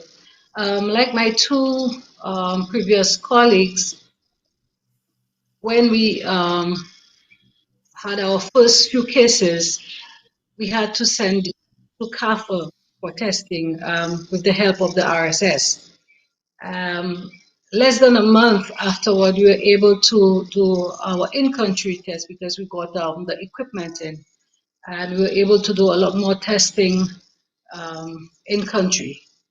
But with that, we have had a few setbacks, not having some of the necessary the necessary swabs and the reagents that we needed to continue the testing in country. And so that put us back a bit. We had 15 confirmed cases that were recovered, and we had 17 days of no confirmed cases in St. Lucia. We knew that we were not out of the wood, and the chief medical officer kept informing the public that we need to stay put, we need to continue what we're doing. And so we had persons still doing the social distancing. We continue our partial shutdown to ensure that persons do not go out there and find themselves in a situation where there is greater spread. What has happened, we have on island a total of 13,000 kits. But that being said, we are still short of some of the reagents, the swabs, the master mix, as I was guided by our pathologists. These are the things that we are short of. This coming week, we are getting a new piece of equipment, and we are able to continue our testing. Just today, just before the meeting started, St. Lucia recorded an additional case. So we have 2 active cases in St. Lucia right now. And I believe that what we have been doing, in that we are doing the contact tracing as quickly as possible, has aided us in ensuring that we detect the cases, We isolate the cases. We have in place our quarantine facilities that persons who may have come into contact with known confirmed cases, they are placed into isolation, and persons who have traveled or who may have been in contact with areas or persons with active cases are placed into the quarantine facilities. With that being said, we have to up our capabilities of testing. So far, we've done 490 tests in country, and so we are expecting some persons back from the cruise ship, workers from the cruise ship on island, and so we will need to be able to test a lot more. So this coming week, we are going to receive another piece of equipment that will assist us in doing a lot more testing than we are able to do right now. So much, Mrs. Gustav. Now, Mr. Mullin, I hope we'll hear you much better now. What Yes. have your testing experience been in Antigua and Barbuda? Thank you very much. Our testing experience has been similar to my Caribbean colleagues. CAFA is the main institution that does the testing, and so getting the samples there was significantly enhanced once the RSS aircraft start picking up the samples. We have done to date 120 tests. We have since the start of this whole process acquire some testing equipment. There's ongoing training and calibration of the machinery. Some ongoing additional trainings that will take place shortly, based on a discussion, national discussion among the persons who will be managing and operating the testing machine. They have said that they are hopeful that they can start testing in earnest sometime after the second week of May. And so we hopefully will start doing local testing at that point in time. But for now, the test has to go to CAFA for confirmation. Right. Thank you very much, Mr. Mullin. Now, of course, as all of you know, there have been many measures that have been put in place.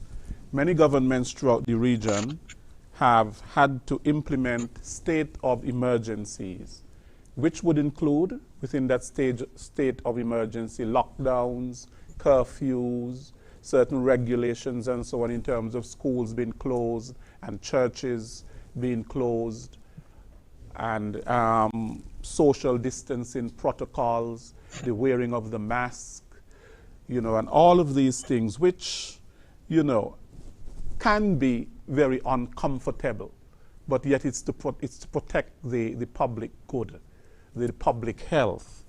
Now, what has been the response of the general population to the measures that were introduced by the states of emergencies to combat the COVID-19? And what are some of the challenges that you're having with the implementation and the compliance with these measures? We would start with Mr. Samuel. Let's go. All right. To me, the general population in St. Kitts and Nevis, I think, has responded tremendously. They have responded with discipline and adequately. Bearing in mind, and let's be realistic, that it's a new virus. It's novel by its name and nature, and we have seen how the educational process that took place placed persons in a particular way that they can respond to the measures. We started educating persons, letting them know, listen, this is what the virus is, this is the consequence of the virus if you become affected by it, and this is the measures that we need to place. Now, we also look at advising persons to develop plans. When we were lecturing persons, we said to them, you need a personal plan, you need a family plan, you also need to develop institutional plans. And we have seen all these measures basically come into play. You see what's happening in the workplace. We saw workplaces started to scale down even before we got our first cases. We saw persons started to boost the immune system. We saw persons start to do a number of things to protect themselves, like working remotely from home. And if they had underlying issues, they would have visited their doctors to ensure that they had sufficient medication and what are some of the advice from the medical practitioner to protect themselves. However, we have to understand that our culture, and that is a critical element in our society, our cultures would have been changed as a result of this pandemic. Our people in St. Kitts and Nevis, at first, they responded well. We brought together all of society's approach. We saw the churches, we saw the transportation, the public transportation. We also saw the private sector, the public sector, the Chamber of Industry and Commerce, prepare the people. So that facilitated that implementation. The challenge is the sustainability or longevity of this process. Persons are not accustomed to having their civil liberties taken away from them. And when you take an individual's civil liberty, you will find resistance with that, Mr. Williams. And my colleagues are going to share their experiences. For example, you have people who cannot go to the beach. You have people who cannot go to church. You have people that, and in the night, they cannot move. How do you ensure that people comply? The only way you can do that is regulation and enforcement, besides education. So I think generally in all, we have seen an adequate approach by our population. The longer we prolong this process, you're going to get a little more, but we have to continue the education, we have to continue the implementation while having a triangulated balance. That's why I call it. Meaning, looking at the mental health of our people, looking at the economy, and also looking at the impact of the virus. That is critical. That is the balance that we are looking at, that we are using in terms of how do we manage our people in terms of keeping them abreast with the regulation, respectful to the regulation, and also bringing back some level of activity whereby independability, that civil right that they have under a state of emergency. And this is what we have to understand. Once you see the state of emergency or these Emergency Powers Act, it takes away all that right and it gives the power to the state. But because we are accustomed to this for in times of war or civil unrest, persons have not quite grasped, why are you stopping me from going to the beach? Why are you stopping me from congregating in large groups? It's all in the interest of public safety and your safety. And it's very hard when the adaptability to this process is very slow. It puts a strong challenge on the state's resources, in particular the security resources and many other resources. I mean, let's take a look at it. Look at the shopping process, which is something my colleagues, I want to hear from my colleagues as well. Look at the shopping process. Everybody in the region implemented different processes, and everybody got different results. And everybody went back, reassessed, and implemented more processes. And even so, the reaction of the people, no matter how you constrain it, was still challenging. So therefore, I think in all, to be fair, we had a well-disciplined approach compared to what you see happening in other countries. So I want to commend the people of St. Kitts and Nevis, by extension my OECS partners, and the Caribbean as a whole, even though I'm praying for my colleagues in the bigger places like Jamaica, who are having a strong challenge, not because of not having measures in place, but because of the culture. And that is something that we have to look into as we move forward. So thank you, Mr. Williams. Thank you, Mr. Samuel. Now, Mr. Dyer, how have our brothers and sisters been doing over in Nevis in terms of the measures? How are they coping?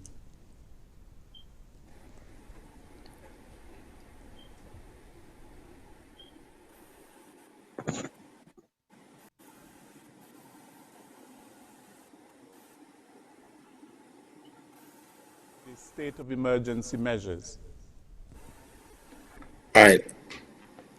Here in Nevis is the first time, well, in my lifetime, that is, that we are experiencing curfew or state of emergency on the island of Nevis. And thanks to public education and awareness, we have done a lot to convince the general population here in Nevis about the importance of staying indoors, etc.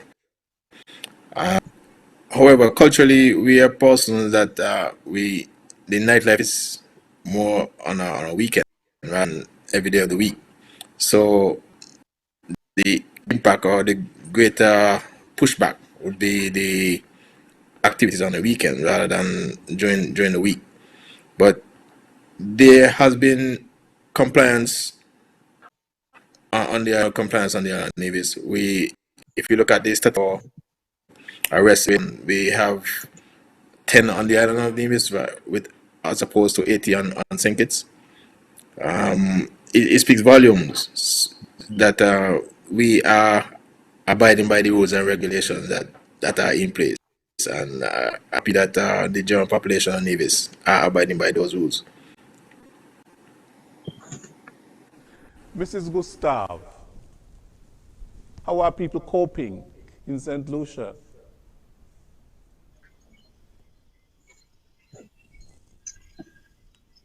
At first, it was very challenging. People did not seem to understand what it is we were asking of them.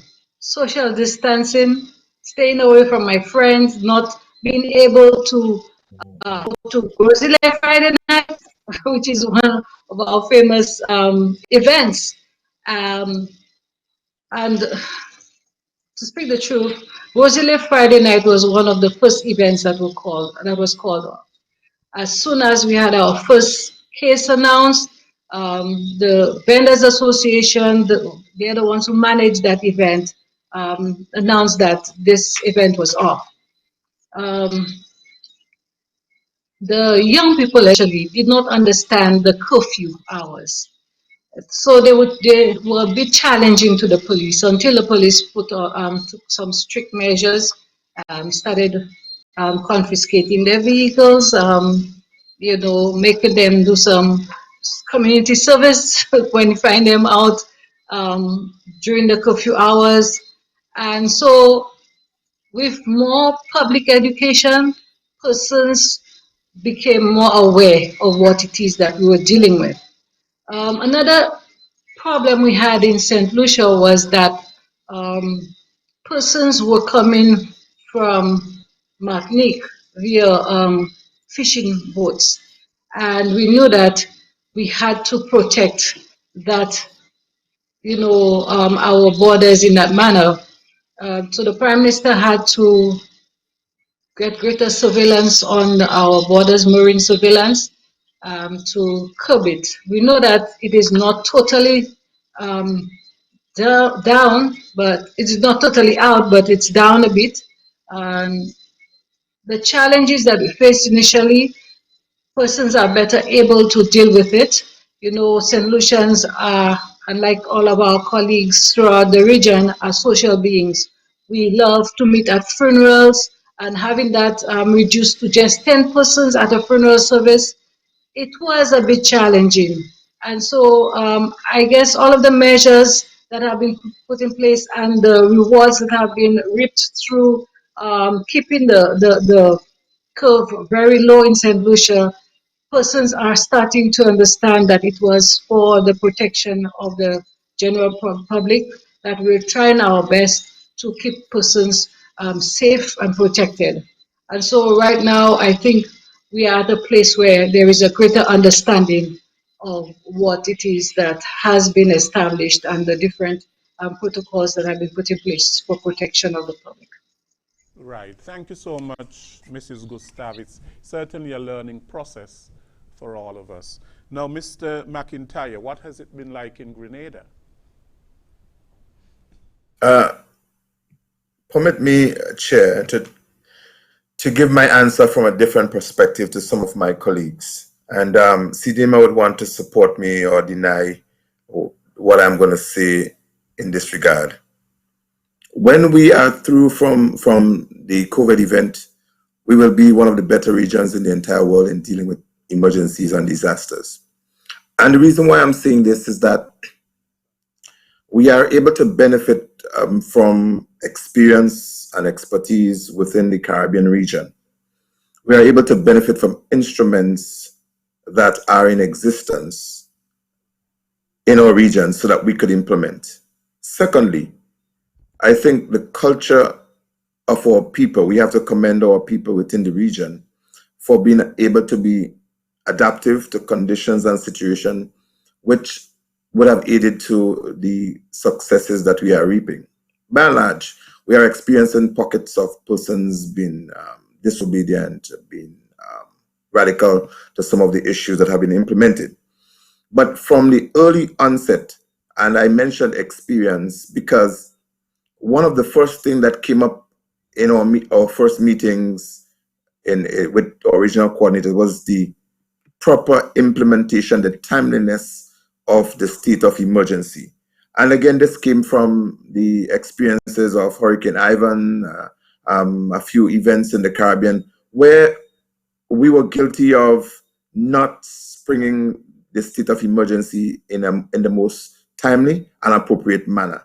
And so the discussion was held very, very early in our meeting as to advising countries to advise the ministers and the government at bay as to choosing the most appropriate time early enough to spring the state of emergency that would give the best kind of a reaction and response to it. And I think we are reaping that kind of a benefits despite, as I mentioned, some of the resistance. But I think in terms of the time, because I personally raised this after I spoke, we had it at our meeting.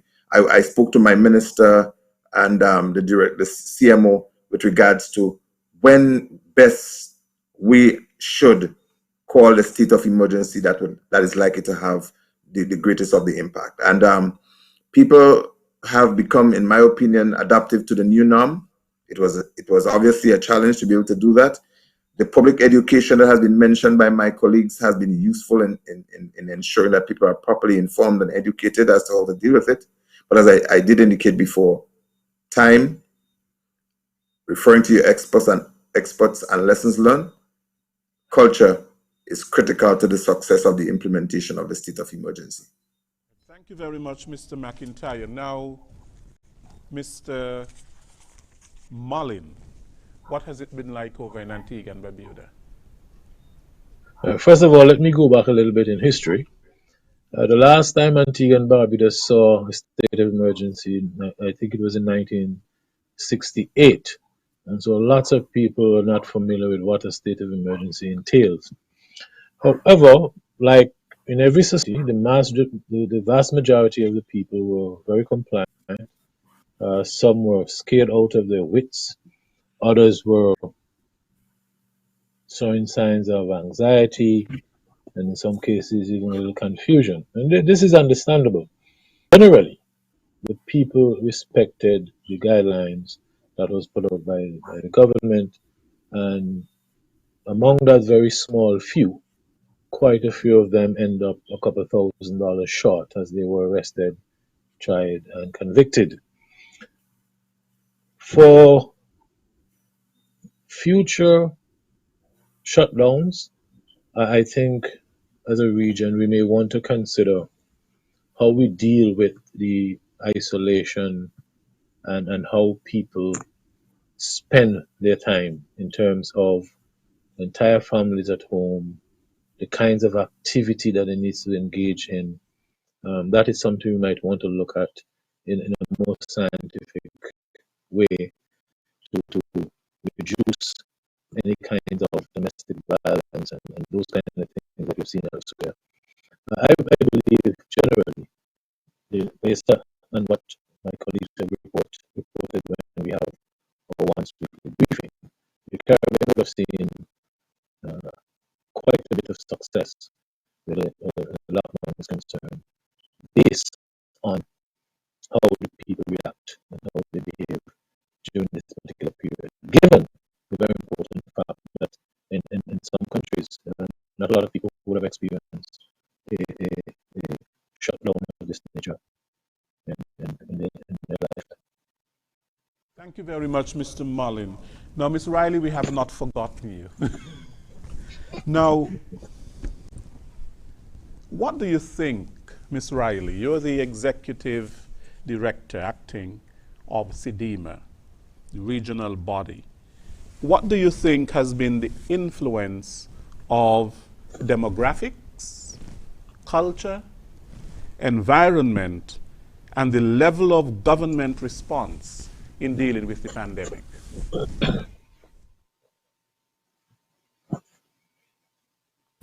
Thank you very much, moderator. A very heavy question, I think. I think the responding to this, I really have to respond through the lens of the guidance given by our health colleagues.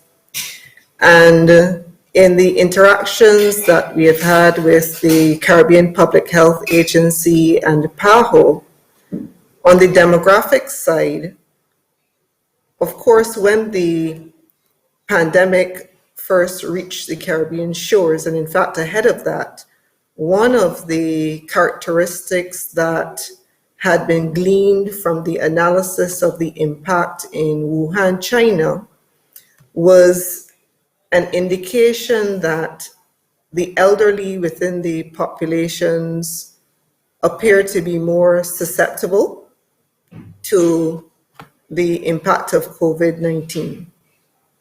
And in addition, there was information shared on certain conditions, pre-existing conditions, which predetermined or suggested that persons with those conditions, such as the non-communicable diseases, would have been more severely impacted. And in the discussions with PAHO and CARFA, this is one of the areas that occupy the discussions within the health cell, because, of course, in a number of our Caribbean states, we are moving through that demographic transition cycle, where we're seeing increasing percentages of our population falling into that elderly bracket. And this was certainly a specific consideration that the health authorities at the regional level, and I'm sure at the national level, would have given due consideration to in addressing the matter. With respect to the matter related to governments, I think this has been very positive. And in fact, we want to commend the governments of the CARICOM region for the proactive stances that they took in addressing COVID-19. And I think the evidence of the success of those stances is seen in the indications by our health colleagues who are leading this situation, in their indications that overall the situation has been managed quite well. And if you take a look at some of the products which we referred to earlier, which are being generated by the University of the West Indies, George Allen Chronic Disease Research Center, the surveillance graphs that you see there are bearing this out, that the governments overall have handled this matter extremely well. I also want to say that in the management of the COVID-19, it's been a collaborative effort, and the governments have been well supported by regional institutions. And I really want to commend and recognize CARFA. My colleagues on the call have already singled them out and pointed to the type of support that was afforded by CARFA to our states, and this has been ongoing now for a number of weeks, and it will continue. And I think that has been very commendable. Also, the work of the other regional institutions, and a lot of this has been happening behind the scenes, but the support has been there for the governments through the regional institutions, through convening of meetings, coming to common agreements, putting those agreements into play, etc. So I think overall that has been really commendable. I also want to specifically recognize the contribution of the regional security system. And they are a very critical partner for SEDEMA, a very critical member of the regional.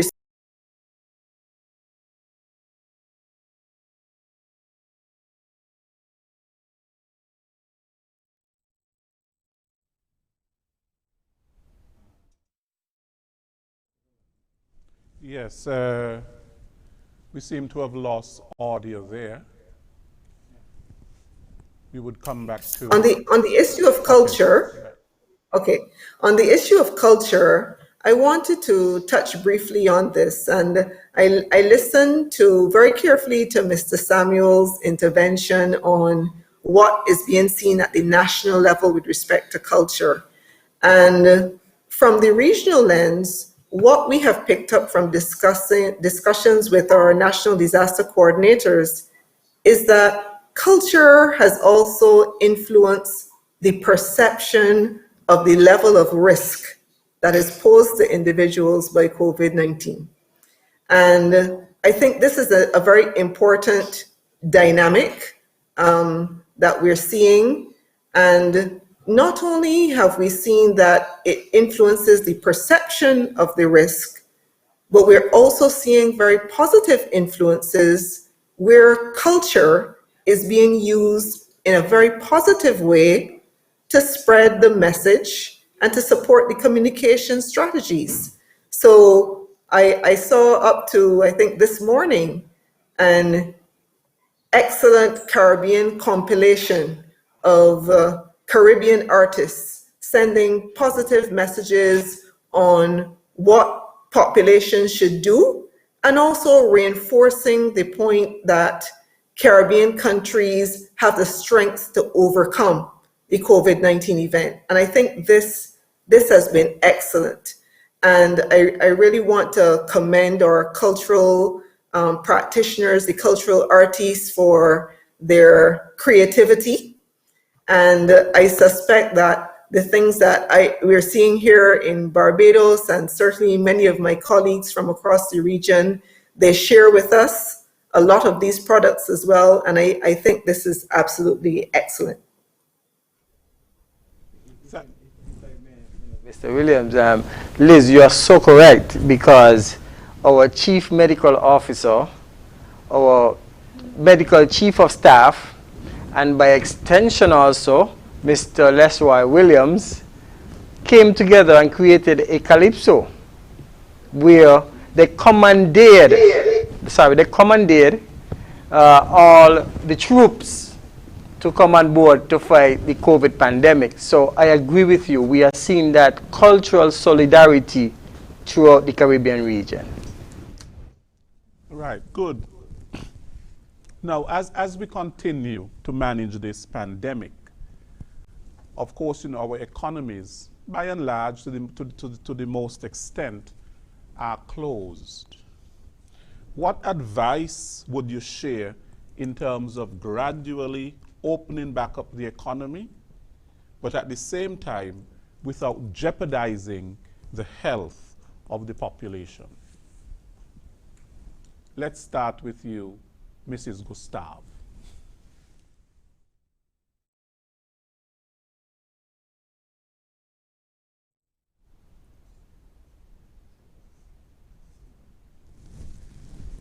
Yes. Okay. Yes. Mr. McIntyre?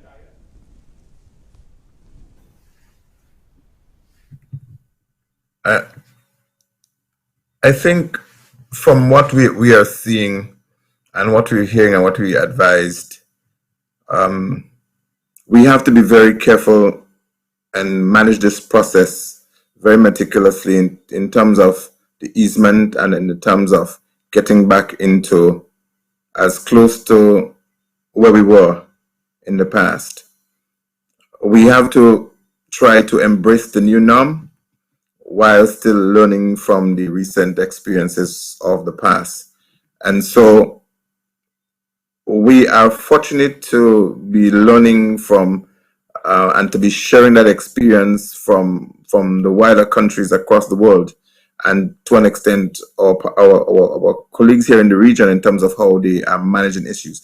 And I think also one of the importance of the forum which we are having is that we are able to share these experiences. Our challenge would be how we control the clusters if we do have them. As we are seeing in Grenada, our last 6-7 cases, they have all been associated to one business institution, where case number 15 was confirmed positive, and all cases from 15 to 21 has been associated to that case.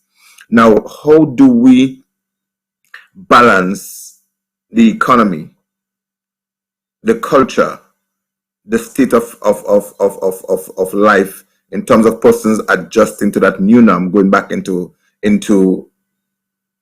the functions of society? And what we've been doing here in Grenada is, as every state is doing, you are causing people to get a sneak peek into the future, in that the easement is coming very incremental in slow processes. It's been monitored, but your mechanism has to be in place that in event that thing changes for the worse. And we are not in this alone, and we have to be taking the advice of the World Health Organization and the Pan American Health Organization and CAFA to an extension, and even SEDIMA. We have to be able to be guided by those general principles as to how we need to move back into the next phase.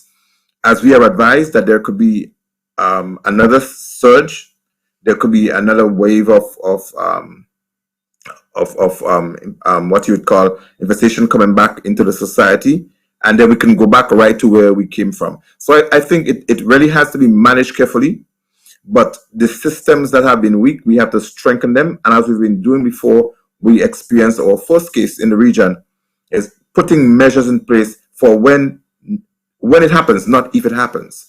And this would be able to guide the process. And I think in countries that are larger than ours, managing the clusters have been the challenge in how you isolate. Are you going to isolate a community? Are you going to be able to isolate a village? And how are you going to manage that in the event that you have a reinfestation of the COVID-19 virus? And that is very, very critical to ensure that you put yourself in a place to be able to react, to respond, and deal with the situation as it comes to hand. But the economy has the challenge to be able to balance what do you do with your gross domestic product, and what do you do with the state of emergency where people are denied of their normal privileges.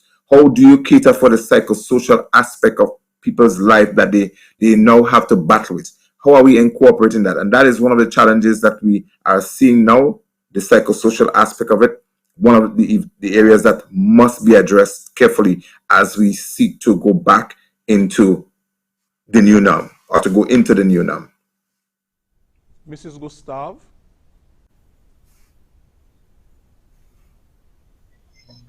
I am in total support of my colleagues' view on how we go back from here, or how we start reopening our countries.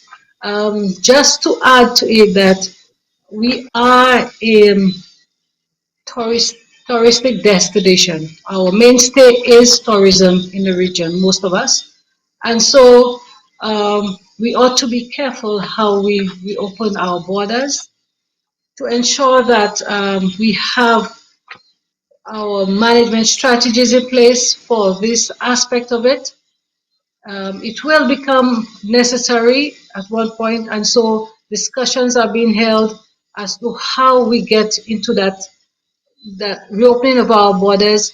Do we allow only hotels that are all-inclusive to start reopening? Do persons stay in at the hotels? Do we allow for, do we close off all of our, the areas that they would visit when they come to a country? Will that be something that we all can look at, and how we move forward with our economy, as Sylvan said, is very important, because we cannot go on continually at that point that we are. It is our new norm with the advice that we have been given or the projection that has been made regarding that second wave. How do we deal with it? These are the discussions that we are having right now. There is no foolproof answer to it yet, but in the coming days, hopefully, we will be able to say that this is where we are, this is what we're expecting to do moving forward. And hopefully, we'll learn from each other. We will bounce ideas off each other as to how we go forth from here. Thank you. Right. Mr. Mullin.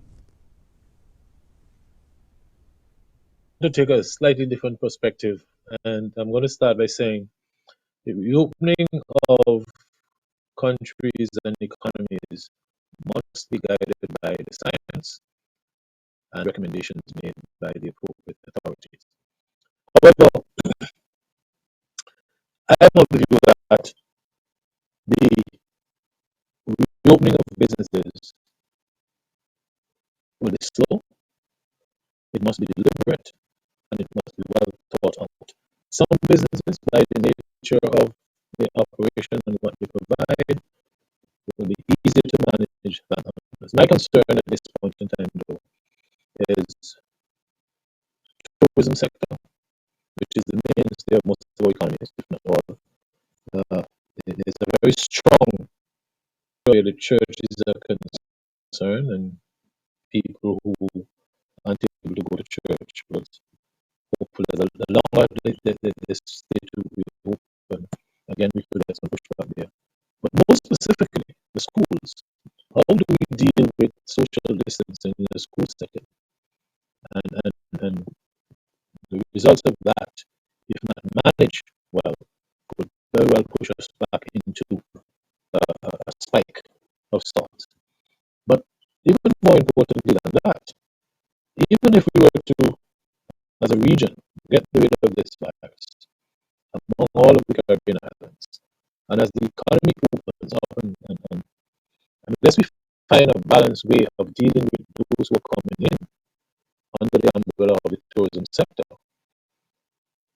we could see some bumps going forward from time to time across the region, and that has to be managed very carefully.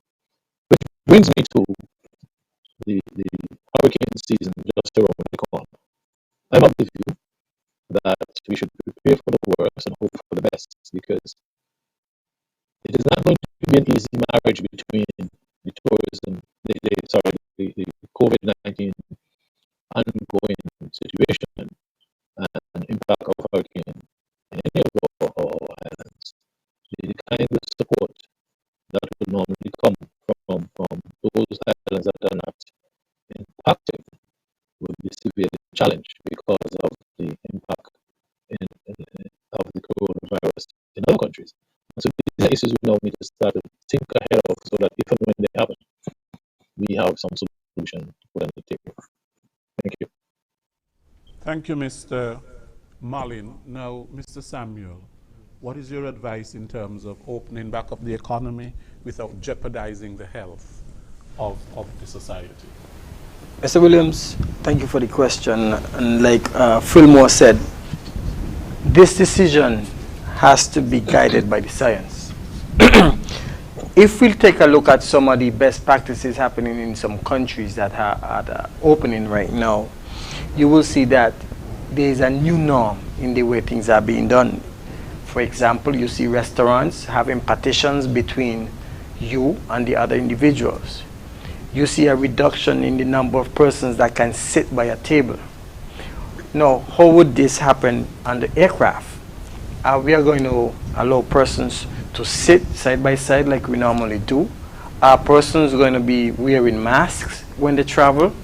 Are we going to look at policies whereby persons are tested by credible institutions that we certify in our countries before they arrive into our islands? When they arrive here, as Doreen said, do we only look at all-inclusive approaches to hotels where they stay in these particular hotels only, and we set specific areas where they can visit because that is going to be some of the challenging things. For example, how do we protect the psychological aspect of our frontline workers at our borders, immigration officers, security officers, customs officers, Coast Guard. So we have to look at a holistic approach of measures that is guided by science in terms of opening up the country. Because as my colleague said, we are looking for the second wave, which some countries are already experiencing. Let's look at China. They opened up already, and they are now looking at the impact of the wave. We can also look at Taiwan. Taiwan never shut their borders. They didn't close their borders. They shut it to Chinese, but they didn't close the borders, and they continue managing it. I mean, they have the experience from SARS, but they continued managing it, but they put a lot of restrictions in place. For example, when you enter, you can only go drive in specific taxis. You can only go to specific hotels. You can only go to specific areas. You are traced and tracked. Okay? So the question is, which situations or measures are applicable and practical to us in the Caribbean region, bearing in mind that we are a tourism-based sector? That is critical. Okay, so we have to look at a number of issues before we opened up. We have done well in the region in terms of managing ourselves. If we compare the Caribbean region to many other regions, we have done very well in terms of keeping the curve flattened. All right. So the thing is, how do we have that interministerial, multi-stakeholders approach to looking at structures, protocols, procedures, best practices as it regards to opening our borders? It's a delicate approach, because if we do not pay specific attention to the processes of how we're going to do it, then, Mr. Williams, all the gains made will be lost. So that is some of the things that we're going to have to discuss going forward, and it's going to take all of society's approach again.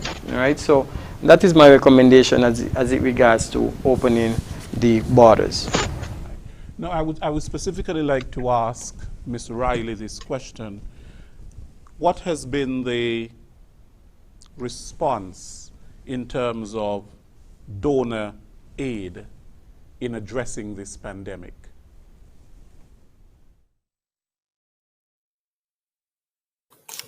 Thank you, moderator. And if you don't mind, I would like to touch a little bit on the previous question before I speak to the donor component of it, because I think the reality is that we are going to be living with COVID-19 for some time. And I think this is a reality that we have to digest and adapt to. Now, the question you asked, the one answer I would give on it, since I'm not a public health professional, but in the discussions with the public health professionals, what I will say is that the actions must be guided by our public health officials. I think that's the critical thing.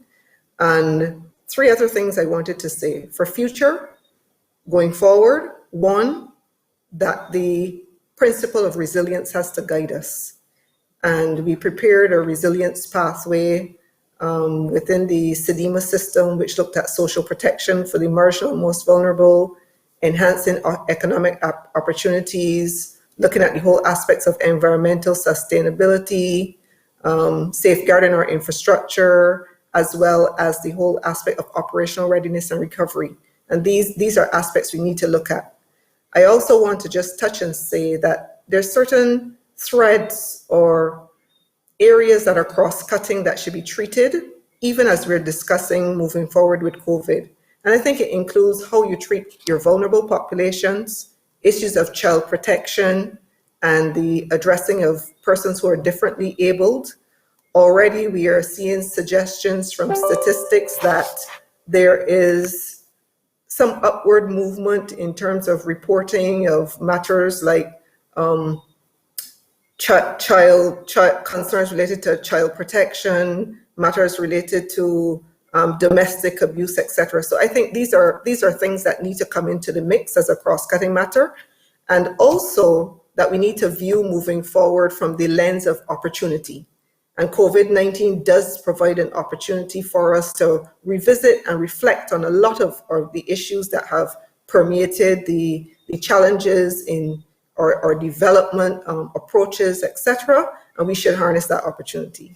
Now, specifically onto the matter of the development partner responses, this is an ongoing conversation. The development partners interface with the region from the lens of need identification. And I think we are going through a process of need identification, particularly on the public health side, where countries have been going through that review of what are those things that are missing. Mrs. Gustav, for example, identified a number of medical devices, supplies, etc., that are identified as being needed.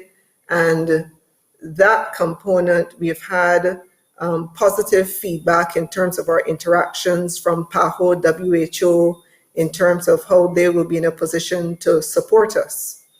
On the broader discussion, though, I think one of the things we have to realize is that conversations about support to the Caribbean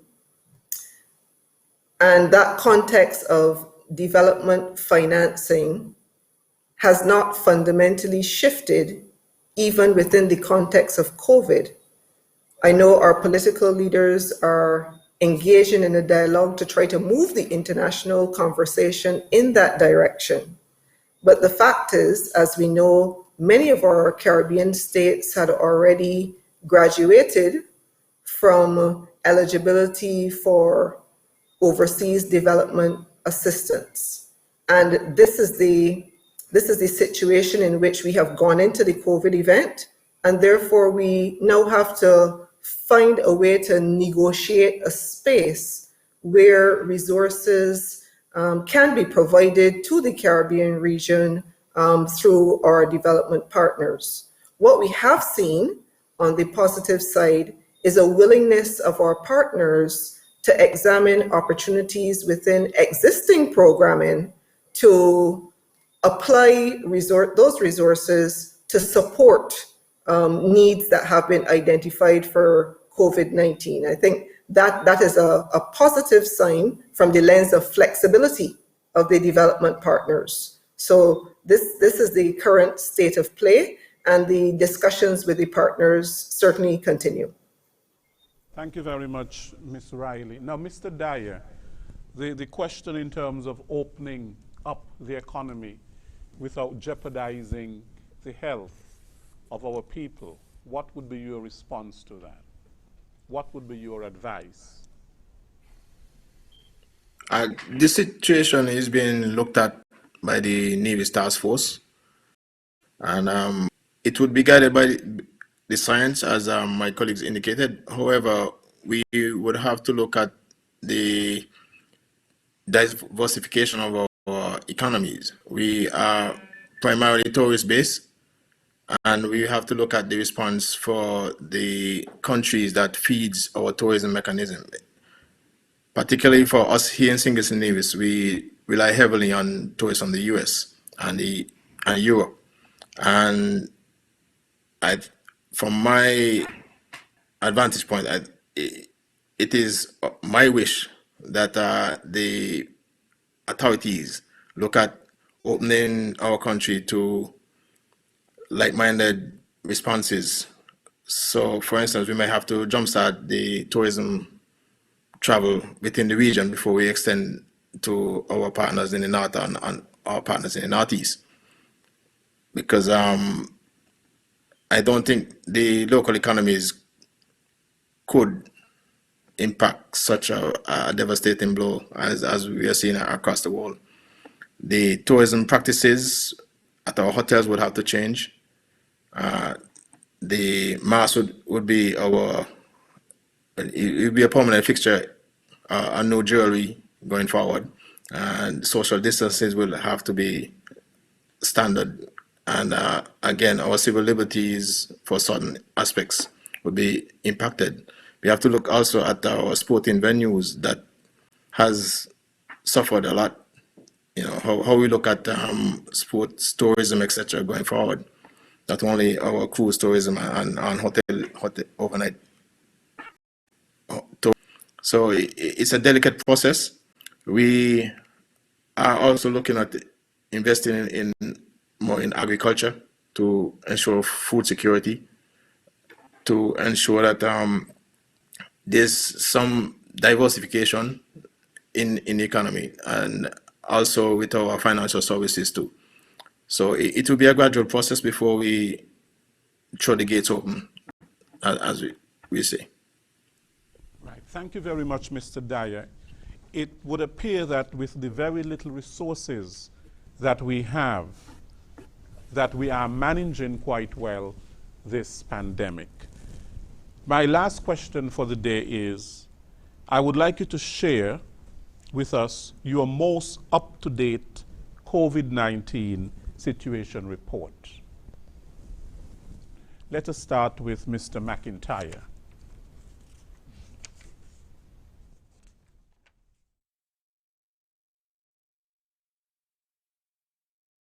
I partially gave a report earlier on when I indicated here we've to date have 21 confirmed cases altogether. One of these confirmed cases has since left the island. We have 13 persons who have since been medically cleared of COVID-19. This takes us to 7 persons still in care, some of which are in home quarantine and others are in government fixed facility. And it's something that we look at as to how we manage the home quarantine situation and the government fixed facilities, something that we'd want to discuss across country, because we think that the issue of quarantine will probably be with us for some time still. And despite we having developed some protocols, I think there are some common grounds that we can discuss among ourselves as the OECS countries. We've done 206 PCR testing, and as I indicated before, we've only had 21 of those cases coming back positive. We've tried to do an overall sampling of the population by our random antibody testing, the rapid test, and we've done just over 1,200 of these. Our key personnel, frontline persons, police officers, nurses, etc., are persons who are being captured in the random screening and testing. And so that process is going well. We are keeping our cards close to our chest. The last cases we've had have been associated or is associated with one of our business entity, and quite a number of persons around there have been asked to remain at home in self-quarantine, and we're managing that fully. And within the last 2 weeks or 3 weeks, we've been having 1 person per week coming up since then from the same grouping. That's the overall status as to where we are with the COVID-19 testing and our positive cases. We've had no deaths so far, which is really good. One of the things I want to say here that we're doing at our emergency operating center before I close is that we are trying to capture the overall impact of the Caribbean so that our nationals could have an appreciation as to what's happening and the serious nature of COVID-19. So we're capturing the worldwide data information. We are putting it into the Caribbean context, and we are releasing that in our public education information. And a new thrust in terms of what's happening within the diaspora is some of the things that we are collecting and bringing it to our nationals, so they have an overall appreciation as to how dangerous COVID-19 is. Thank you. Thank you, Mr. McIntyre. Mrs. Gustave? Okay, so far, St. Lucia has recorded 17 COVID cases. We have at present 21 persons in quarantine, 64 in isolation. We've done 490 tests. We have 15 persons recovered, 2 repatriated, and at present we have 2 active cases. This is where we are at in our reporting, in our most recent situation report for St. Lucia. Thank you.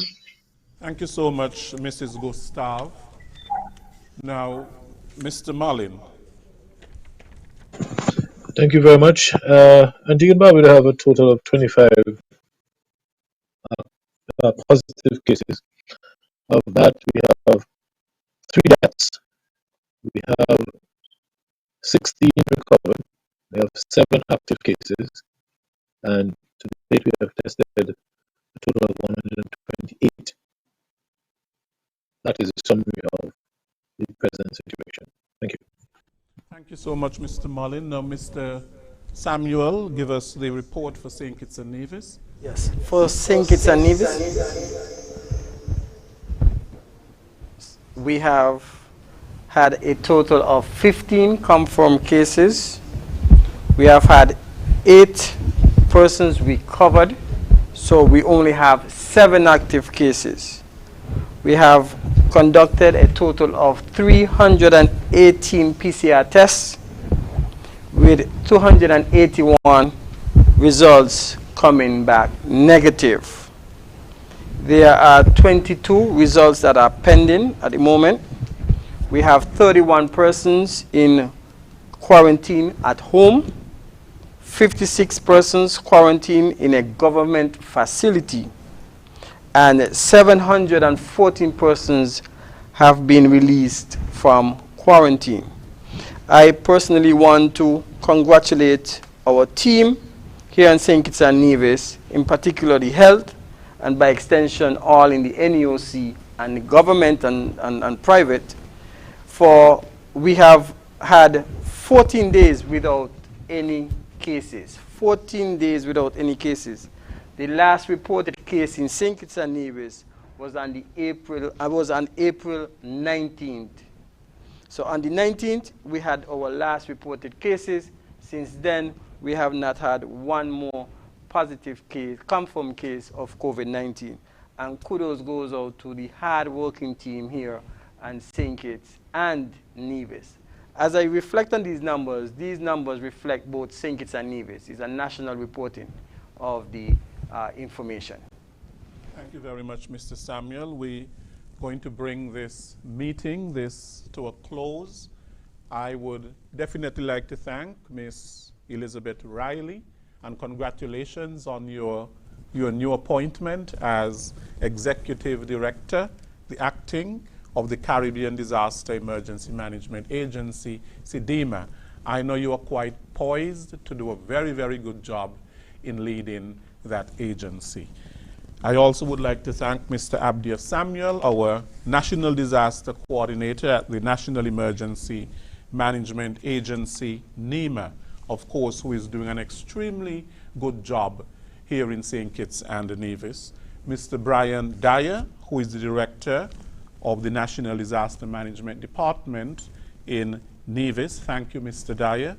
Mr. Sylvan McIntyre of Grenada, the National Disaster Coordinator, the acting of the National Emergency Agency. Thank you, sir. And Mrs. Doreen Gustav, the land of the Petor. Thank you very much. National Emergency Management Organization, NEMO. Thank you, Mrs. Gustav. And Mr. Mullin, thank you very much, although we had some difficulty in hearing you in terms of the audio and so on. I know that next time it will be better. Of the National Office of Disaster Services, NODS, in Antigua and Barbuda. Thank you so much, sir. I know that there will be more opportunities for us to meet again during this pandemic. We are all in this together, working together, struggling together. We are fighting together. It has not been an easy time for any one of us, having to endure lockdowns and curfews, and social distancing is really not a part of our culture. That is one of the things that we have to really fight against. It's not a part of our culture. We are a social people. We like our weekends, and we like to party, and we like a good, a good wine and so on. So it's not an easy thing. But anyway, for this time, we have to endure, and we have to support each other, and we have to come together to fight this COVID-19, which is a threat it is really a threat to the region and a threat to the entire world. Our health is most important, and health is our wealth. And so thank you so much again, and we will meet again in the not too distant future. Thank you so much.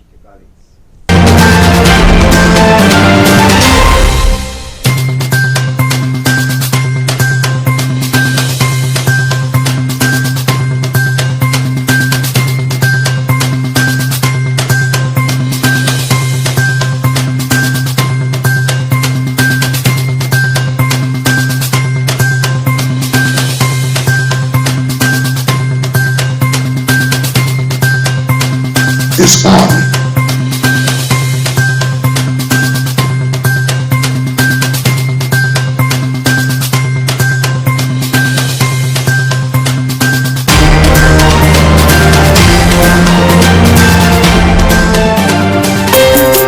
we got this. Off of Mickey. Now no other choice but to be strong. we gonna make it. I'm a voice of hope and I just wanna let you know that I believe in our strength as a people and the promise of a bright tomorrow. And I want you to believe on trust, and the God is watching over us. And I believe if we all come together now, everything will be alright. If we only press on, strength to the bone, and the ties around each generation. Unite and be one, the fight will be won. Come on, Caribbean.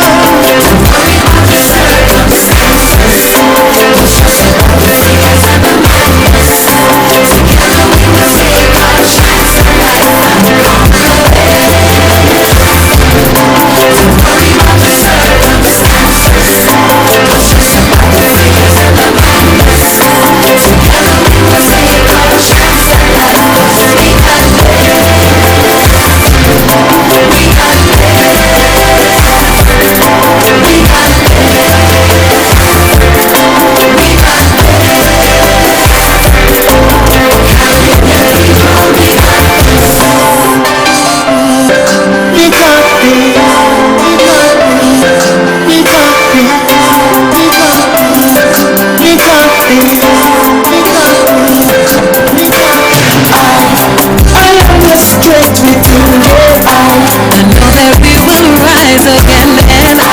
I'm sure we can learn from people. It's a fight and we must all be changed. I can't believe this day has come. For our sake we must keep distance. Everyone looking out for their neighbor.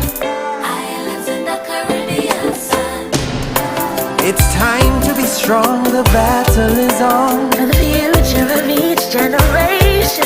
Every daughter and son united as one. Sing on, Caribbean. Don't worry about the circumstances. Don't stress about the fears and the madness. Together we will take our chance at life and conquer it. Don't worry about the circumstances. Must come. Don't stress about the fears and the madness. Together we will take our chance. No stress. We got this.